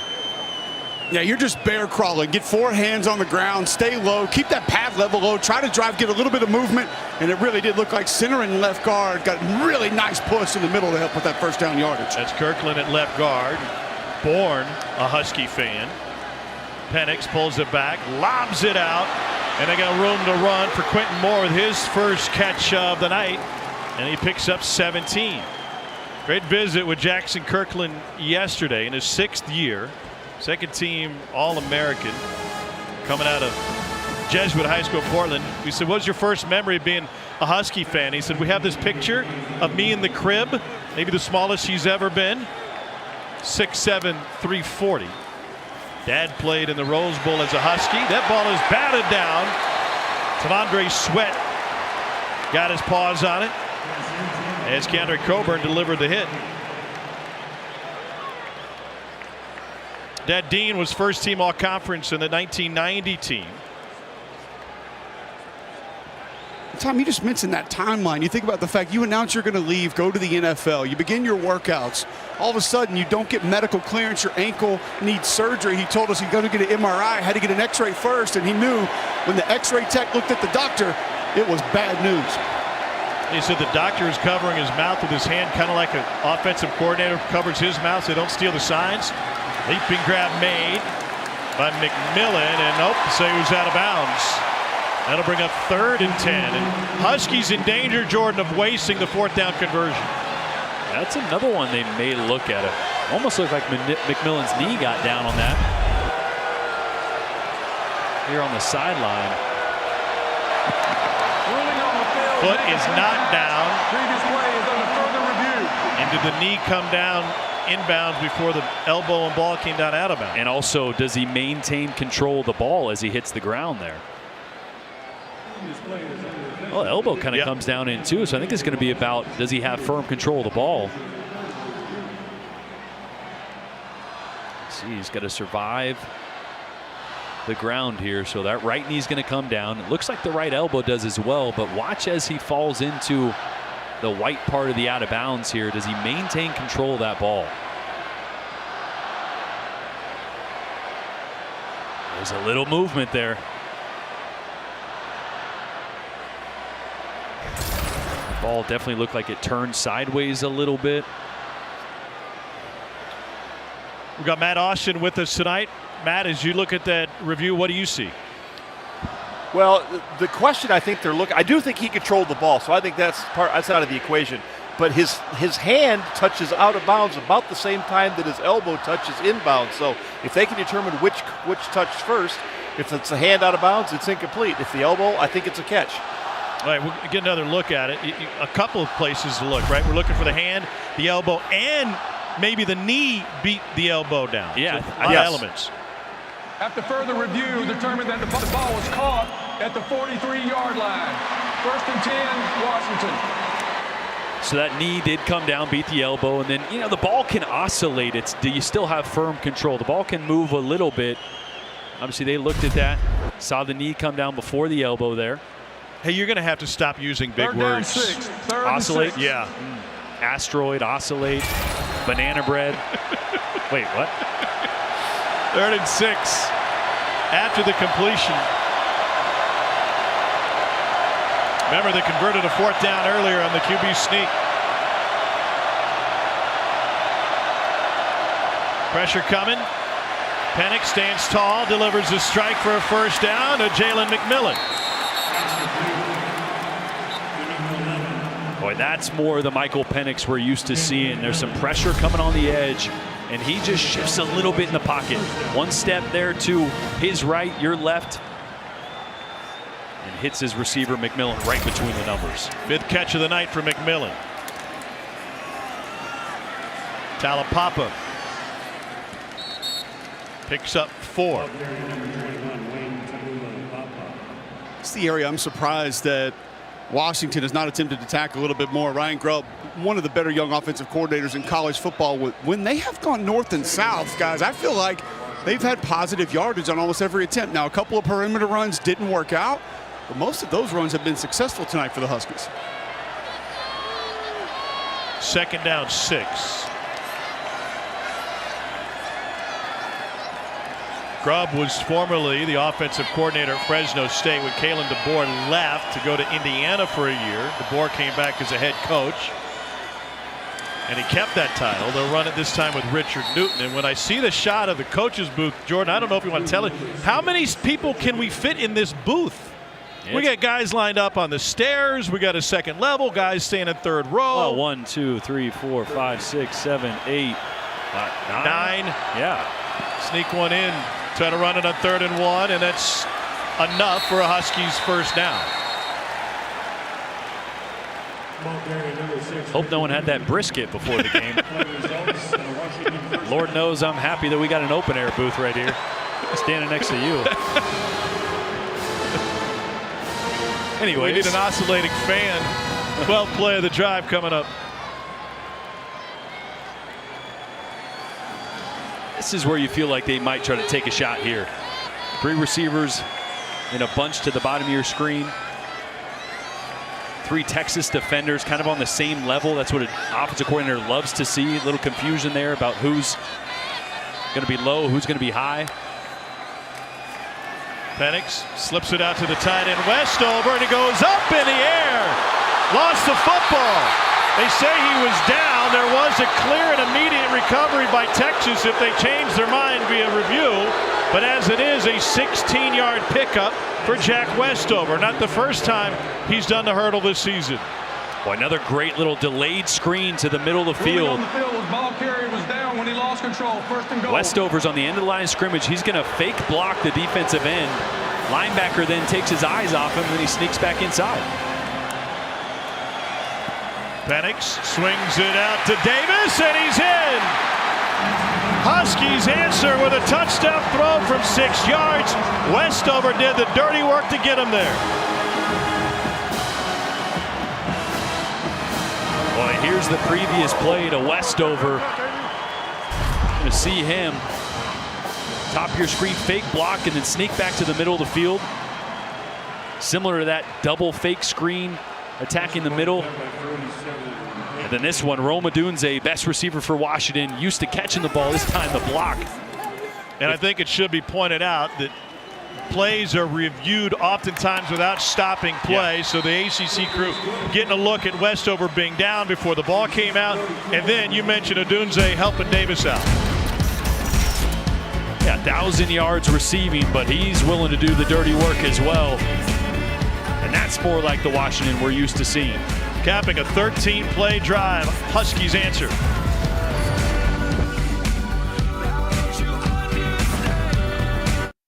The Valero Alamo Bowl is brought to you by Valero, where we're changing the game right now. That was a 24th drive of 10 plays or more this season for Washington, the most for a Pac-12 school in a single season since at least 2004. And it's a 10-point lead for the Huskies. They put together long drives, they eat a lot of clock, and the Texas offense truly missing their top 2 running backs in this game tonight. They've run for just 27 yards so far. Gross will put it in the air. Texas will get the ball back in a moment. And an opportunity for Quinn Ewers, who's had an up and down season as the Longhorns freshman quarterback. Touchback. Let's take a look at tonight's clutch delivery, brought to you by Chipotle. Yeah, I thought Sarkisian did a really good job of getting him in rhythm. Started with the big throw to Jordan Whittington, using his body. Little off-script throw. Get Xavier Worthy involved, and that's the arm angle, the talent. The screen there finished off by Jonathan Brooks. He's been in rhythm. They've been efficient. But the rest of this game is going to be squarely on the shoulders of Quinn Ewers. And you want to talk about pressure. Enough pressure being the Texas quarterback. Yep. But the notoriety that he came here with from Ohio State adds more pressure. There's Robinson out of the backfield, picks up a first down. We talked to Sark about that. He said he gets it. He knows what it's about being the Texas quarterback. The demands on your time, the expectations to be a winner at this position is one thing to know what it is, and another thing as such a young quarterback then to execute. Yeah, and execute with the expectations and the outside noise. Arch Manning's going to be coming here in a few weeks, few days maybe. There's a lot of pressure on this young man. He is uberly talented. He has played really well in moments so far this season. I think we're going to learn a lot about Quinn Ewers and Steve Sarkisian and this offense. Prior to the snap, false start, number 70, offense, 5-yard penalty, still first down. And that false start took a completion away. From Keelan Robinson, so they feel like they've got something there. Cole, you've been watching. What do you see from the body language down on the field with Quinn Ewers? Well, there's not a ton of energy, but that's just his personality. I thought we all got to know him a little bit more when we sat down with him, and we were all maybe came away with a little bit of a different opinion of the kind of person Quinn Ewers is. It's one of the unfortunate parts of social media that goes along with today's college football. Here's Robinson having a fight for every yard he can get, and he found 4. I think we generate an idea of what these young men are, who they are, what they're about, how they act, what they say based on pictures we see or what other people say about them. But I thought it was a great conversation. He was very calm, very well spoken, obviously not arrogant, not cocky at all. And I thought the comment that Sark gave us, you could not play quarterback at Texas and be meek or timid. There's a lot more that goes into that than just understanding the pressure that comes with being the quarterback at this university. Pressure up the middle on 2nd and 11, going deep. He's got Worthy, and it's incomplete. Xavier Worthy was right there, had a step on Jordan Perryman. We have talked a lot about some of the inaccuracies downfield. This is a really good throw. This is a ball that Xavier Worthy's got to adjust to. That ball had a ton of air. He had a step. That's a yard inside. That is a ball that Xavier Worthy is going to watch and he's going to go, how did I not catch that? That one, to me, from up here watching the replay, that's not on Quinn Ewers. Oh, that was a really good throw. Perriman is still down on the field for Washington. And the athletic training staff tending to the senior transfer from UC Davis.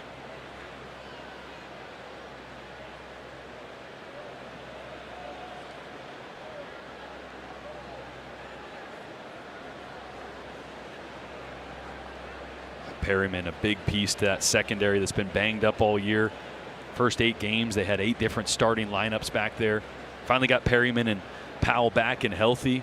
Usually when you ask a defensive coaching staff, who's your best cover corner, there's an immediate answer. And perhaps even 2, 3 guys that they can talk about. There was a hesitation with the Washington defensive coaching staff trying to figure out, who's the guy that we have that we really trust back there. Yeah, and it was a long pause. And then the answer was the Husky or the nickelback, Dominique Hampton. They knew Perryman was going to have a big matchup and his hands full with Xavier Worthy, and he was also mentioned by the staff about his ability. So him going out of the game, I'd be surprised if they test deep again at some point. Elijah Jackson replaces him at corner. You saw Bill Inge, the defensive coordinator for the Huskies, shares some play calling duties with Chuck Morrell. 3rd down 11.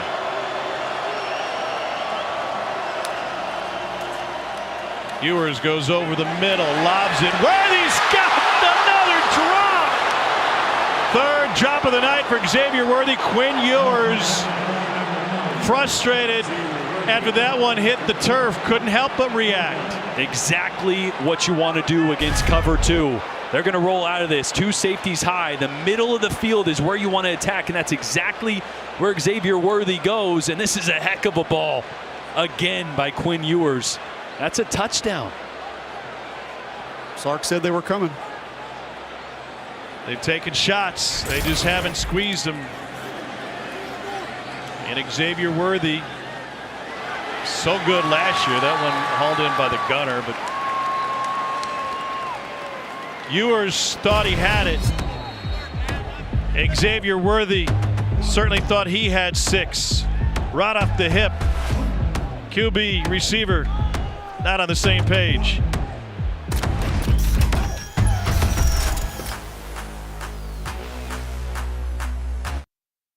Xavier Worthy, a couple of costly drops for Texas here in the second half alone.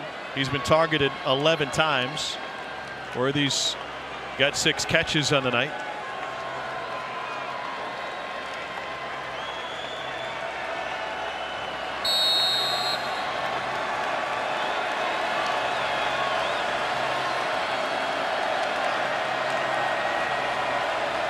So the ball back to the Huskies, leading by 10. Talapapa, fantastic vision, and he'll carry it for a Washington first down on a gain of 13. Well, this Washington offensive line's doing a really good job of getting a lot of lateral push. They're letting these Texas defenders go one way, and they're just riding them. Talapapa, a great job of seeing the hole and getting north and south. Talapapa has been more the first half back. Cam Davis more the second half back for Washington this season. Talapapa going to have to take on more of that role with Davis out tonight. Injured late in the week in bull practice, we're told. Penix, a dart, complete for a gain of 11 to Taj Davis. So now the concern for Texas, I know we're still in the third quarter, but the Huskies can put together long drives, they can bleed the clock, and if you start to push up a little bit, then you give Penix an opportunity to do what he loves best, which is go deep. Absolutely. I mean, that's the risk and reward of getting aggressive. I don't think you have to yet, right? 10 points, 4 minutes left here in the third quarter. But yeah, you definitely got to start playing a little tighter to the line of scrimmage, not letting Penix get all those easier underneath throws.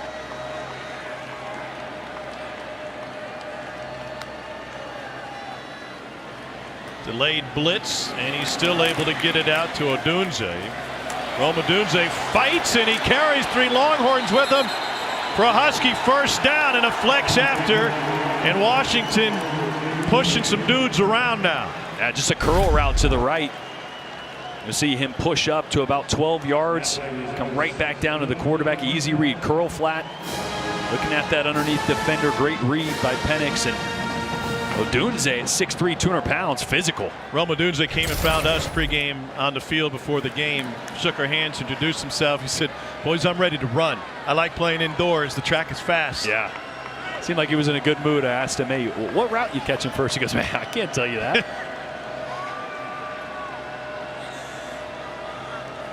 Using a lot of clock thanks to the shift, but then a flag, multiple flags.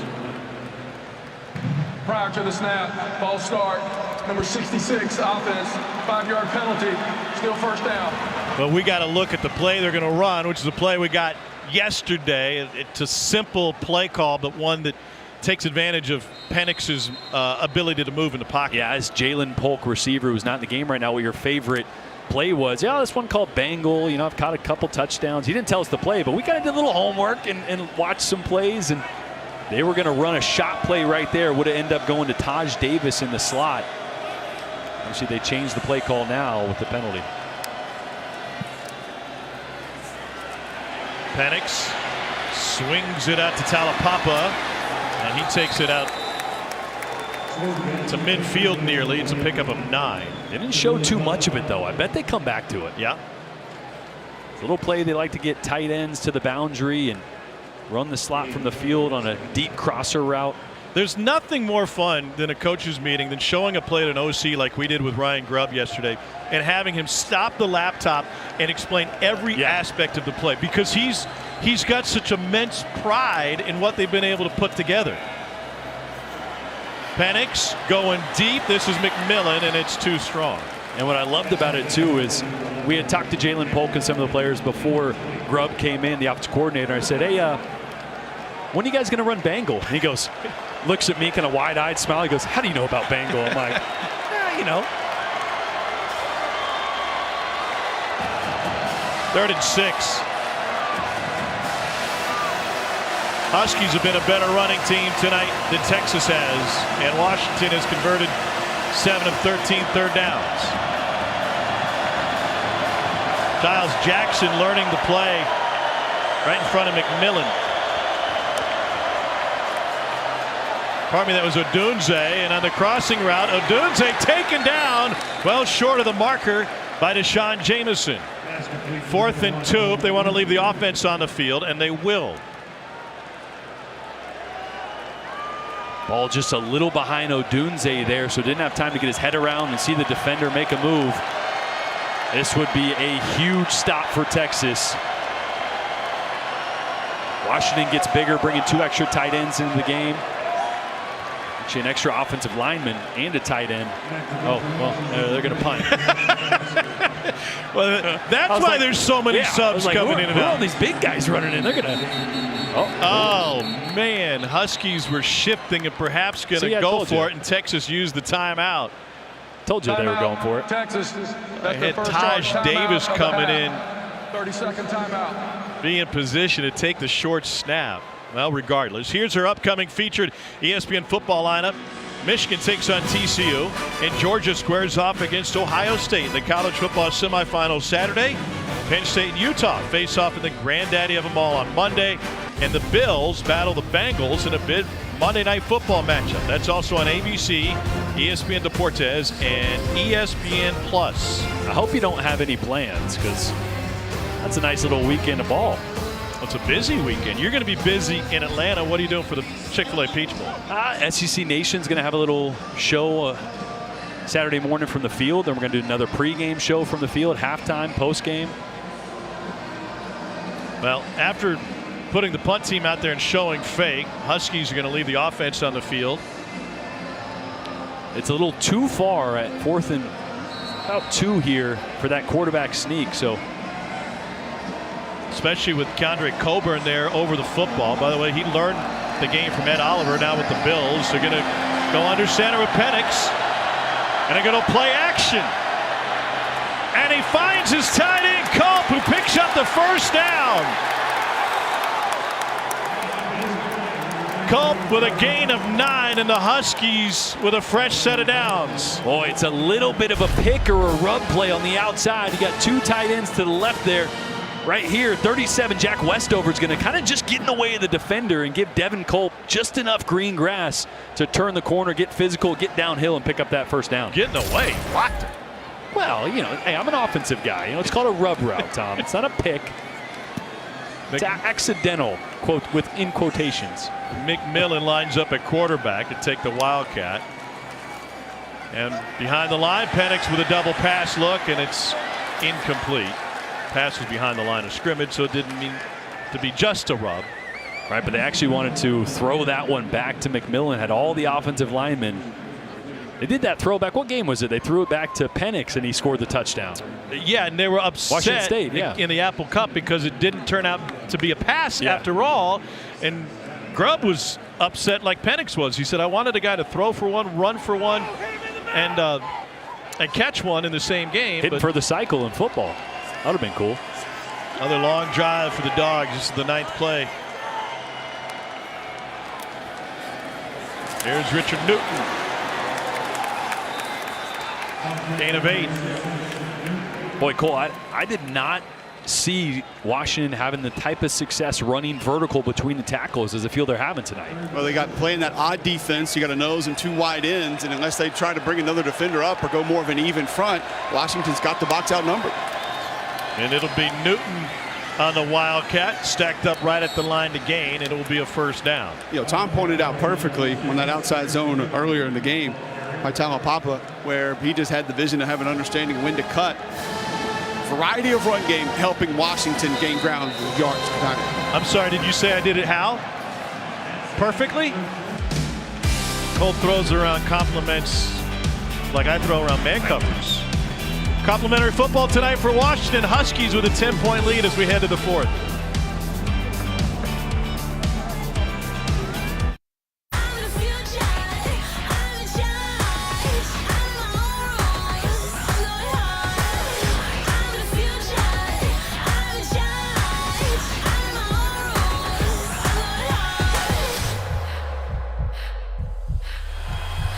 Fourth quarter action from the Valero Alamo Bowl. Washington on top of Texas 20-10. The Huskies looking for their 11th win of the season.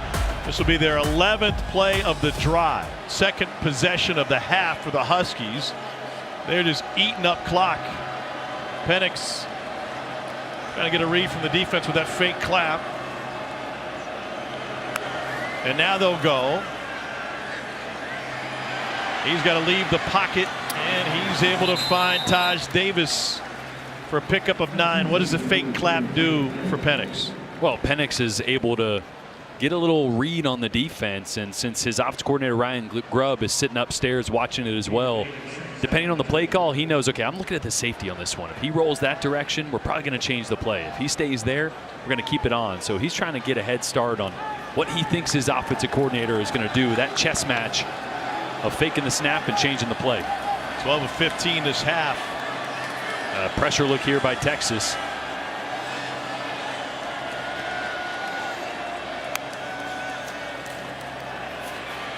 A little tunnel screen. Here's McMillan for the first down and gets taken down by Austin Jordan after a gain of 11. Boy, those middle screens have just been money for Washington, and this is a huge moment in this game. Washington punches this in and goes up 17 in the fourth quarter. That is dangerous territory for Texas. They got to come up with a stop. Penix kept it, trying to go with a stiff arm, and gets wrestled down by Taron Thompson, the junior out of Lufkin. Thompson had a pick in the first quarter for Texas. It's been a game of emotion for Texas. We saw it during commercial break after one of those drops from Jatavian Sanders on the Longhorn sideline. Now we're seeing it from Thompson. Here's that formation where you got Washington's two best receivers, Jalen McMillan and Rome Odunze, on the same side. They're going to motion to that stack formation. Penix looking that way into the slant, and it is caught. A touchdown for McMillan. Got it right on the shoe tops. An 8-yard strike from Penix to Jalen McMillan. Boy, when you motion to that stack, you change the leverage on the defenders. That defender then backs off McMillan, gives him a little more space. How about the hands to keep that one from hitting the ground? A heck of a catch. Not an accurate ball from Michael Penix, but wow. The hands from McMillan, an all Pac-12 honorable mention. Looks like he should have been first or second team on that one. Point after is good. That was a 14-play, 90-yard drive that sucked 6 minutes and 57 seconds off the clock. 25th touchdown drive of double-digit plays this season for the Huskies.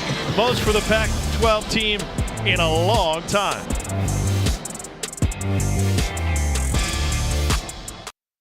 $65-pound trophy goes to the winner of the Valero Alamo Bowl. There have been some incredible comebacks in the history of this bowl game. Texas will have to find some rhythm offensively to author another one of those. 27-10. Huskies with the lead, couple minutes into the fourth quarter. One of the greatest came with Gary Patterson coaching at TCU. He's now on the Texas staff. Murphy changed his shirt at halftime to try and reverse the fortunes. A knuckleball kickoff. The roller picked up by Robinson, and he takes it out to the 26. Cole, kind of weird seeing Gary Patterson over that Texas sideline in the burnt orange visor, huh? Weird seeing him in those colors, Tom, but not weird seeing the way that he has been acting. I can tell you, being down next to that Texas bench for an extended period of time, he still acts like a head coach. And he's going up, grabbing players, talking to them. He's bitten into the officials a few times. You see him writing stuff down constantly. He's over there in that little, got his hands on the knees, staring down, trying to see what's happened, deciphering the different looks that this Texas offense is getting. It's been cool to watch him kind of go back and forth interacting with all the different players. Yeah, I talked to him pregame. He said, I'll jot down some notes, and if things are going well at halftime, they won't ask me anything. If things aren't going well, they might say, what do you see? He said, but I'm just happy being a part of the program, helping out where I can. And here's the tight end, Jatavian Sanders, who goes into the Washington bench. Cole Sanders was a guy we saw showing some emotion earlier this quarter. Had to be calmed down a little bit. Pretty fiery after that last drop by Xavier Worthy. A couple of different players had to go over, try to calm him down. I'll give Quinn Ewers credit. Tom, he was one of the first ones over, kind of backed him off, saying, hey, stay off my guys here. Let's try to calm down a little bit. Obviously saw Tim Banks, tight end coach, coming over there, talking to him some, but some emotion on that Texas bench, not for the reasons that they want. Yeah, Jeff Banks trying to help out. This will be a 3rd and 2 now for Quinn Ewers in the Texas offense. Ewers 20 and 29 for 220 and a touchdown. They have not been good on 3rd down tonight. 4-man rush. Ewers fits it in. That's a first down to Jordan Whittington, a pickup of 8. We've seen Whittington get involved, Sanders on this drive. I got to feel like there's going to be a quick throw to Worthy. Try to get him back and locked in. A lot of times after a drop like that, you just need an easy one like this. And there it is. And Worthy takes it inside the 40. The drops are nothing new. Entering tonight, Worthy with 15 drops over the last 2 seasons, tied for 3rd most in the FBS. That also means he's being targeted a lot, and for good reason. And a lot of times those drops are a mental thing. That's why you just need to get him an easy one, get him back in. Ewers took a shot, lobs it downfield, and incomplete. Trying to find Casey Kane, but Huskies brought some pressure. Well, I tell you what, he was under a little pressure there, and again, that's the second double move. The first one early in the game by Worthy, that ball was just forced to get out a little too early. Ewers has strong enough arm. He'd like to wait a second, let the receiver separate a little bit more before releasing that. Remember, Jordan Perriman went out with an injury on that Xavier Worthy drop. Now they go to the screen to Whittington. And so with Perriman corner out, Elijah Jackson was the one who was matched up a moment ago with Kane. 3rd down.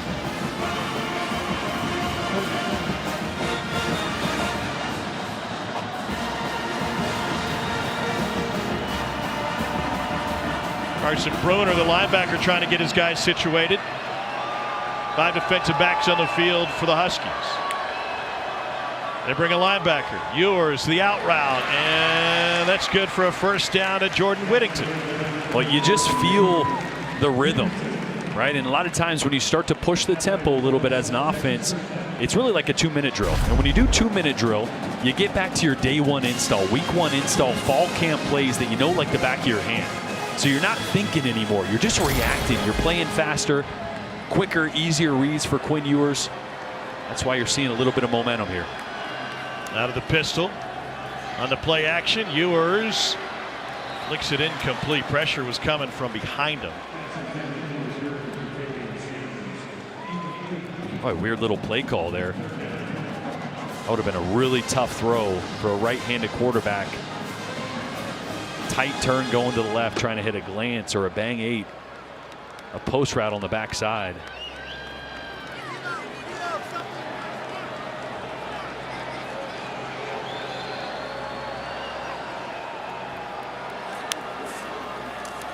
On 2nd and 10, over the middle, wide open. A Texas first down inside the 10. Ball out late, but Gunnar Helm will move the chain for Texas. Boy, I love this. Watch the motion by the running back and how it pulls these defenders, and then the tight end is able to sneak right into that vacancy. All those defenders go with the running back, 3 of them, and that tight end right in the open spot. Only the 5th catch of the season for Helm. They'll run it this time. Quick move at the outset by Jonathan Brooks. It'll be a net of 5 and give them 2nd and goal from inside the 3. Longhorns going no huddle, trying to look for some tempo. It's Brooks again, and he will churn and end up in the painted end zone. 3-yard touchdown plunge, and the Longhorns spend just 3 minutes. They get back in the scoring column.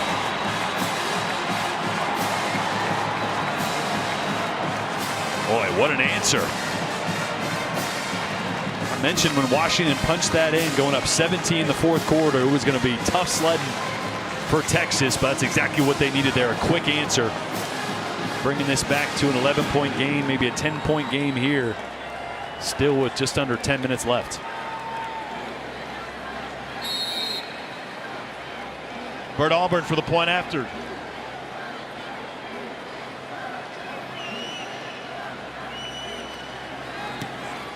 And it's a 10-point game after that 11-play, 74-yard drive. Texas going right at those stocking stuffers in the middle of that Washington defense. Excellent job by center Jake Majors, working with left guard Hayden Connor.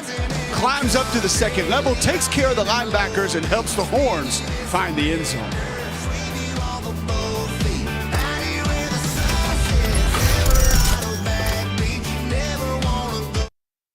Valero Alamo Bowl is brought to you by Valero, where we're changing the game right now.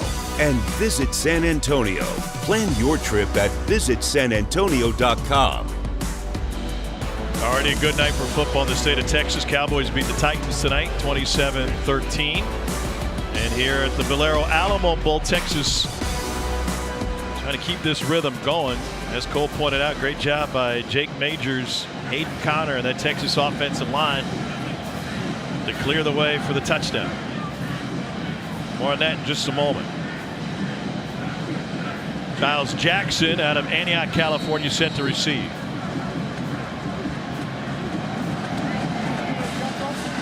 And he'll take a fair catch. Cole, usually offensive linemen are very tight with each other, but it's more family oriented with the big fellas up front for the Longhorns. Absolutely, Tom, no doubt. This offensive line, not a secret as to why there would be a lot of continuity. All 5 starters have gone the entire season, but it goes further with this group. Jake Major's mom, Tracy, started a group text with all the offensive line moms, so Denise Hudson and company are in there as well. And then Monica Banks, Kelvin Banks' mother, had a medical situation in Stillwater just before the Oklahoma State game. Had to be hospitalized.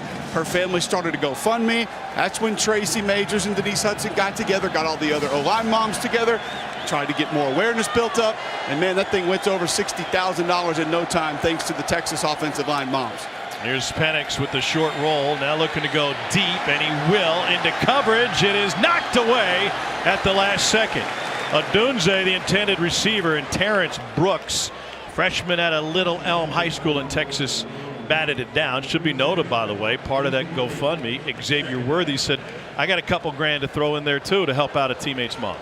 Man, it's so cool to just see multiple teammates' names inside that GoFundMe. And I talked to Tracy Majors today. She said, I know what the offensive line is. I know what it's about. I wanted a way to get the moms together. They have a prayer group call every Tuesday where some of the moms jump on each week, some every other week. But a lot of continuity, not just with this Texas offensive line, but the offensive line moms as well.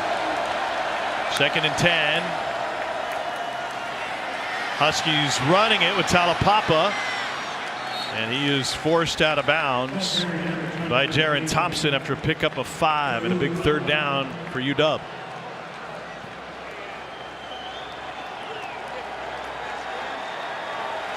Been a while since Texas brought pressure on 3rd down. That was their go-to early on. Really disrupted Penix. Crowd getting into it. See if they bring pressure. They showed it. Yeah. That was Zamonte Tucker Dorsey. Took a jab step. Plenty of time in the play clock.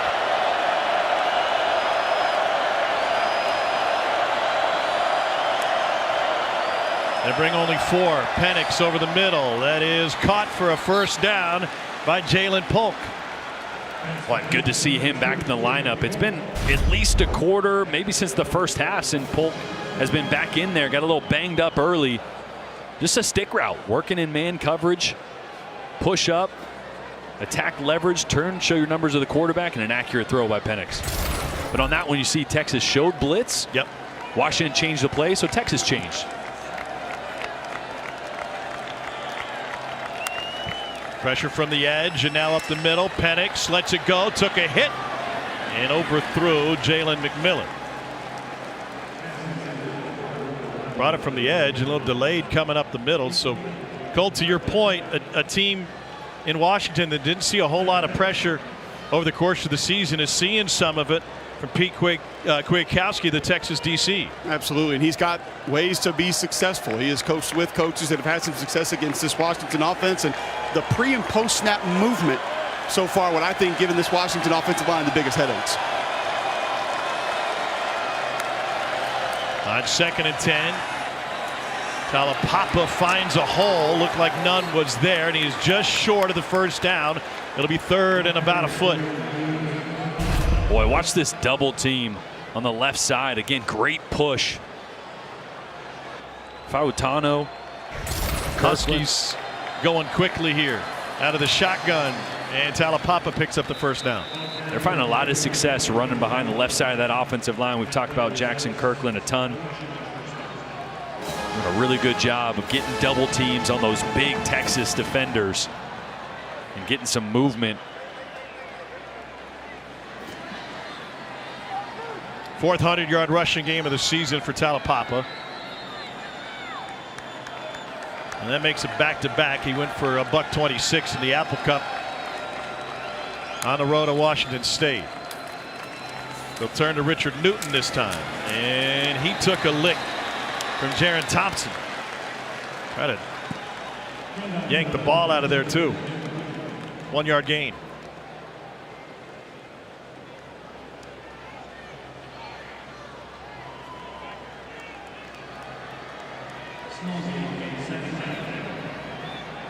Huskies will bleed the clock. 7 minutes to play here in regulation, leading by 10.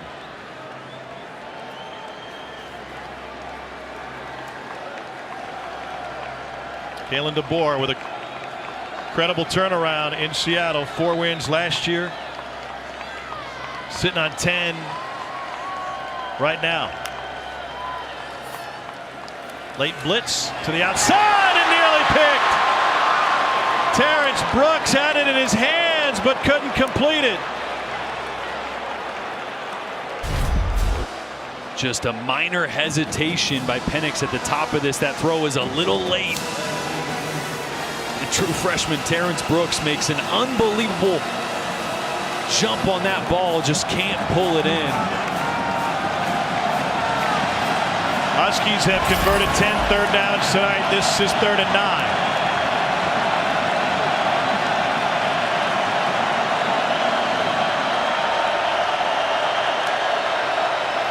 Texas brings 4.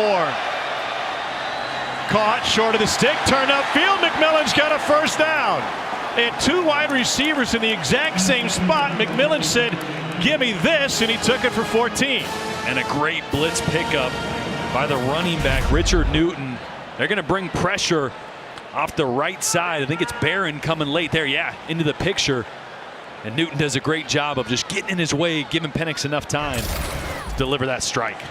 Like on the replay, they actually had 3 purple jerseys over there in the same vicinity. Yeah, someone ran a wrong route. But that's what happens when you blitz. You got 1 less on the backside.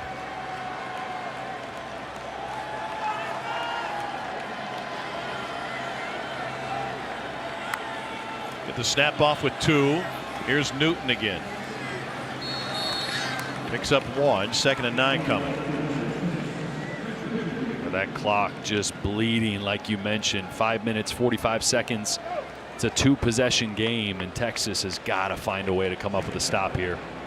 They thought they had it on the near pick by Terrence Brooks a couple of plays ago.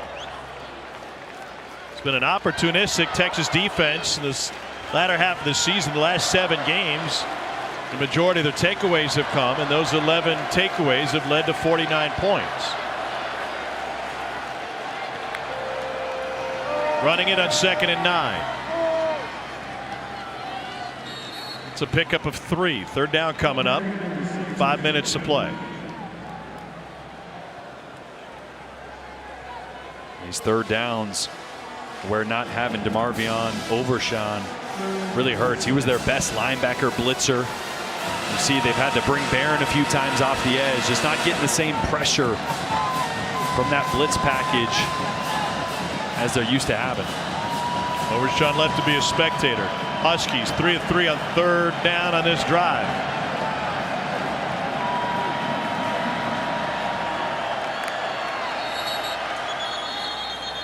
Might have been Texas that jumped. We'll see. Prior to the snap, false start, number 51, offense, 5-yard penalty, still 3rd down. That was Jackson Kirkland. It was just the tiniest flinch by Kirkland right here.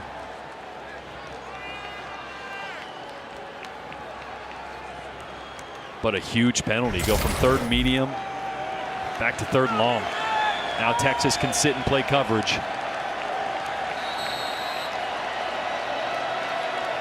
Penix has put the ball in the air 52 times tonight. He's got 32 completions. Or bring blitz. Yeah. That was Tucker Dorsey showing, and here he comes up the middle. Penix, man on the outside. It is incomplete. Trying to get it to Odunze, and Brooks, the freshman, had the coverage.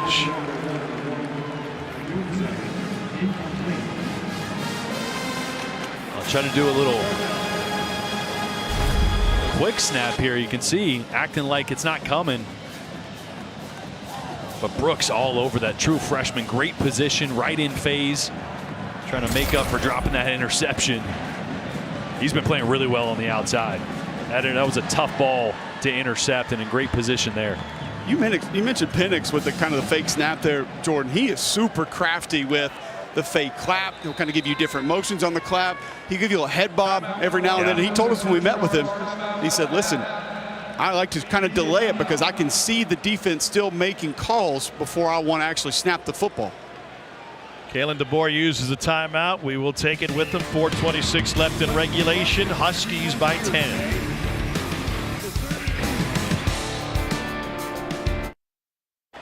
Look at these clock-eating drives and yardage-eating drives that the Huskies have put together here in the second half. 13, 14, and 12-play drives. The first two ended in touchdowns. Their third drive of the second half, and we've got 4 minutes left in this game. It's just been demoralizing. Masterclass on offense by Washington of controlling the football. Still time for you to get to Pat O'Brien's after the game, the way they're eating the clock. Zach Westover shifts. Kalapapa does the same, and now it's McMillan. A 4th and 11. Penix fires, knocked away, and a turnover on downs. Jackson disrupted by Anthony Cook. Boy, it's really Jalen Ford. You're going to see him on the left side of your screen dropping his zone coverage. And he gets right in the way of where Penix wants to throw this ball. So Penix got to leave it inside a little bit more than he wants to, which allows Anthony Cook to make a play on that ball. Jalen Ford is not in that position. That ball can be on the outside shoulder of the receiver, away from the safety. But Ford, a great job of getting right in the way. 4th and 11, and they go for it. A punt into the end zone would have been net only 16 yards, but still, Quinn Ewers and the Longhorns have good field position down 10. Ewers swings it out, and his running back Keelan Robinson gets shoved out of bounds. It'll be only a gain of 1. I mean, we have seen Xavier Worthy run by this Washington defense multiple times. One an incompletion, couple drops. He's going to have another opportunity here at some point late in this game.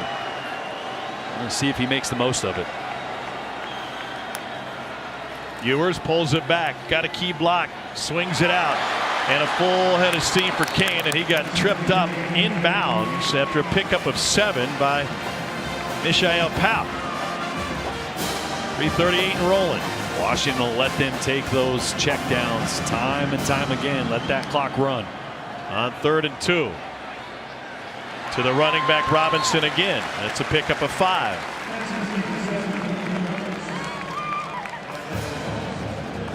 Two possession game still. Now you got to think chunk. Got to get something here. 15, 20 yards. We attack the middle of the field versus those two high Washington safeties. Ewers complete again to Kane, and he got room to run. That's actually a great read. Washington rolled to a post high. Safety rolls to the middle, which means you have no flat defender. So just take that stop route to the boundary. It's a really good read by Quinn Ewers. It's now a Texas freshman record for passing yards in a bowl game. Surpassed Colt McCoy's 308 and 06. Lob, and nobody there. He's only the 5th Texas quarterback to throw for over 300 yards in a bowl game. Major Applewhite has the record with 474 against Washington in the 2001 holiday, which we showed you earlier.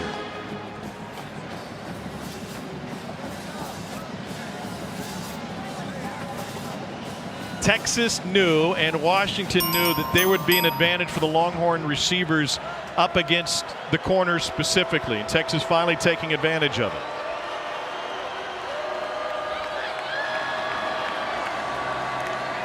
On 2nd and 10. Ewers is going to tuck it and rumble, and he's got a Texas first down. Boy, not known for his speed, but Washington drops into a soft zone coverage. Ewers sees some daylight. It's a great job there of getting out of bounds, stopping the clock. We talked about the importance of this game for Quinn Ewers, not just tonight, but what it means for the offseason for this young quarterback. Yeah, it's huge. You got Arch Manning coming onto campus in a few days. Had an up and down season from a confidence standpoint, from a teammates trusting you standpoint. This drive could make or break Quinn Ewers. Ewers looking end zone into coverage and incomplete. And when you say make or break them, it's about having the confidence and containing that leadership into the offseason workouts and going into spring ball. Yeah, not make or break his career, but make or break the confidence that you need going into an offseason where this team is expected to make another big step next year. And you want your team to believe in you. You want to end on a high note. Down 2 scores. You got to make something happen here with 2:20 left. 4 of 6 on this drive. Swings it out to Robinson. Got a blocker. Robinson ridden out of bounds finally by Tuputala. It's a pickup of 5. Jordan Whittington, good blocking on the edge, something the Texas wide receiver has been great at all season long. Oh, he wasn't out. The clock, pardon me, he was, and then they spotted it. So 2:10 and rolling now. Best mismatch down here in the red zone. They got to hurry up. Jatavian Sanders, big-bodied, 6'4", 240-pound tight end. He's going to be on the point of this bunch right here. Huskies have 12 on the field right now. Snap it. Tuitele came on late, but he's able to get off the field. Ewers incomplete into the end zone. If they would have gotten that snap off, it would have been a first down with 12 on the field. Yeah, and that's just the youth, right? I mean, Quinn Ewers is still a first-year player. You take the field goal here because you still need a field goal and a touchdown at some point. So take the points. But yeah, if you just snap that ball half a second early, get a free play. That's what him and Steve Sarkisian are talking about on the sideline right now. 26-yard attempt for Bert Auburn. Had the go-ahead one from 49 yards against Alabama early in the season. And Auburn punches this one through. 1:40 remaining in San Antonio. Washington 27, Texas 20. Back for the final 1:40.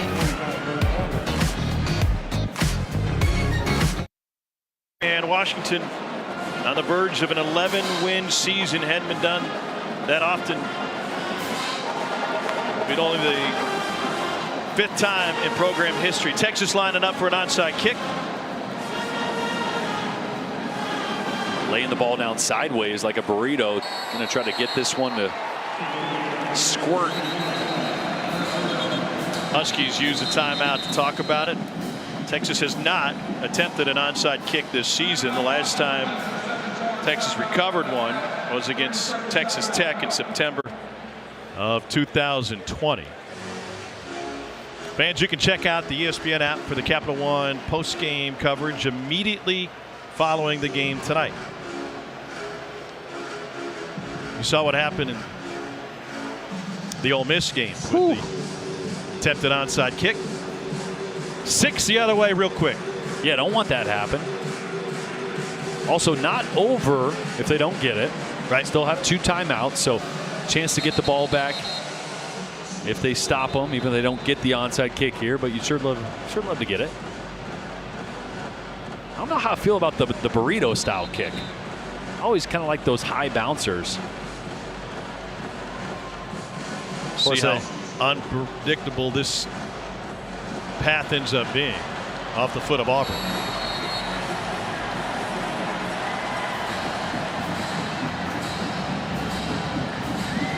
Little squibber, and that is smothered by the Huskies. 1:39 remaining. Got 2 timeouts left. You force a 3 and out. You get it back with 35, 40 seconds maybe, depending. Yeah, got to get those stops. But here's that kick. You see it's going to spin sideways. You're hoping that kicks right or kicks left. Doesn't get either bounce, and an easy one to recover.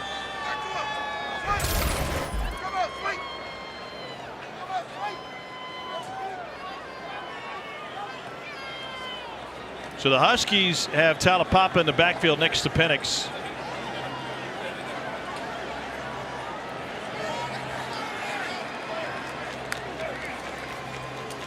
Talapapa taken down right at the line of scrimmage, and a quick timeout taken with 1:34 left. Let's take a look at tonight's unbeatable performance brought to you by Xfinity. And coming out of the locker room, Michael Penix Jr. found his rhythm. It was a rocky, uncharacteristic first half for him, but he's been lights out in the second half. And you should not be this good in your first year as a transfer quarterback with a first-year head coach here at Washington. This offense shouldn't have been this good this quick. It's been pretty impressive to watch Penix in his first full season as a starter in his career. Yeah, never finished the season at Indiana. Was injured all 4 years there, one of them with Kalen DeBoer as his offensive coordinator. But the value of this win, if it is one for Washington, is not just tonight, not just the 11th win, but that dude with the C on his jersey is coming back next year. Coming back, they would be a top 10 team. He should have been in New York in the Heisman Trophy ceremony this year. He'll definitely be on everybody's radar as a Heisman quality quarterback for next year. But Texas still with one timeout, second down. Got to get another stop right here. They'll load up the backfield on the shift.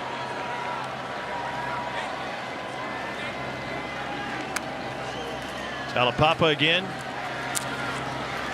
Picks up a couple. 130 and rolling. And that'll bring up third down. Timeout, Texas. That's a third and final timeout. So 129 now. And then the question, if you look ahead, kind of try to pay this forward for Washington. For Texas, Quinn Ewers in this Longhorn offense going to get the ball back with 40 seconds left, maybe 35. What in their play sheet would bring them success with no timeouts? I mean, big chunk plays, right? You got a big, physical, talented tight end that can run down the middle of the field. You still got Xavier Worthy, fastest dude on the field right now. Had a couple drops, but got a quarterback that can push it downfield. So they come up with another stop. It is not over. You'd have to get a big chunk play. You'd have to get on it, spike it, and then hopefully have enough time to take another shot or at least a couple more times into the end zone. 3rd and 7. And remember, when it comes to special teams, Texas nearly got to one of the punts earlier in the game for Washington. Starts right here, though. Everybody knows you're supposed to hand it off, do they?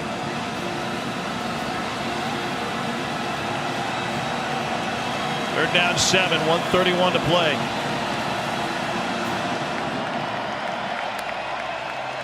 Here's Talapapa, change of direction, and the Longhorns get the stop they needed after a couple of yards on that third down play. So how does Steve Sarkisian get Quinn Ewers ready for this possession? Well, he's going to have 2 plays, so he's going to go talk to his quarterback right now and say, okay, here's the first one. Get a completion there, and here's your second play. So you're going to have 2, so you don't have to think about it. Well, it's not just Ewers he's talking to, but also Xavier Worthy, a guy who can take the lid off, but has officially 2 drops tonight and a third that he could have adjusted and made a big catch on a play down the sideline. And you see him talking to Worthy and Ewers. That means he's saying, hey, if the safety gives you this look, here's how we're going to attack it. If he goes this way, then we're doing this. So he's literally talking through that play like they're in practice right now. 5-yard penalty. Still 4th down. Huskies take the delay of game. And that'll back them up 5. You mentioned it, though. Special teams has been a little shaky on both sides right now. So biggest and best play Texas could make starts right here with this punt. And the ever dangerous Xavier Worthy back there to see if he can make something happen. Jack McAllister to punt it away. Parents are Washington grads. Former soccer player, took up football late. And he's just going to try to punch this one down the field. It gives up a ton of yardage. The clock at 34, 33, and Huskies could have bled a couple more seconds off of it. So 31 seconds left. Texas down 7.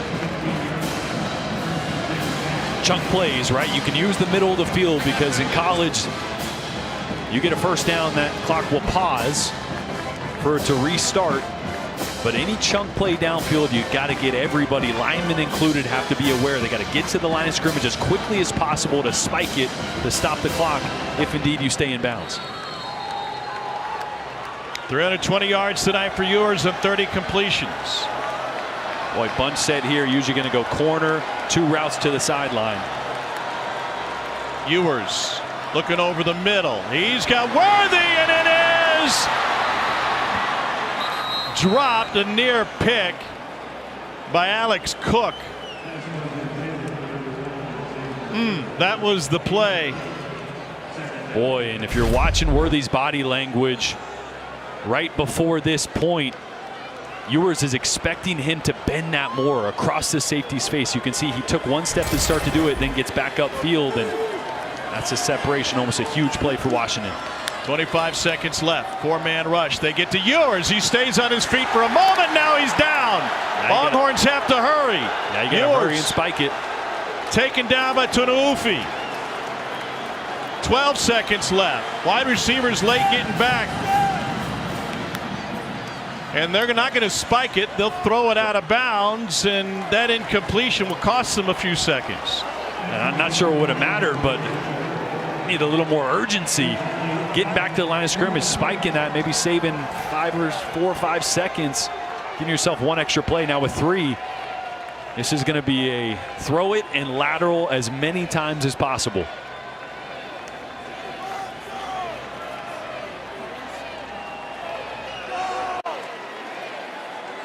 Huskies drop 2 safeties back to midfield. Ewers unloads. They're just going Hail Mary, and that one is caught. And the clock shows 000. Casey Kane with the catch, with the Huskies with the win. And what a season in Seattle, finishing it up here in the Lone Star State.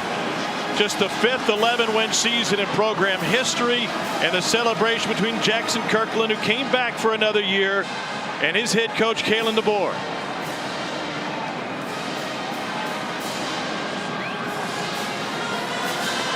What a turnaround for the Huskies. Just 4-8 last year. Sark turned them around when they had a winless season his first year there. Kalen DeBoer does the same his first season. And now for tonight's Capital One Player of the Game, it's Michael Penix Jr. The second half was the difference. Can't say enough about that young man. The perseverance, the performance tonight in the second half willed this team to 11 wins, from 4 wins to 11. Washington Huskies are back on the national map. Penix is coming back, and they're coming back with 11 wins this season. Once again, our final: Huskies 27, Longhorns 20. For Jordan Rogers, Cole Kublik, our fantastic ESPN crew, I'm Tom Hart. Huskies win at 27-20. Post-game trophy ceremony can be found on the ESPN app. That'll do it from San Antonio. Now off to SportsCenter with SVP. Welcome to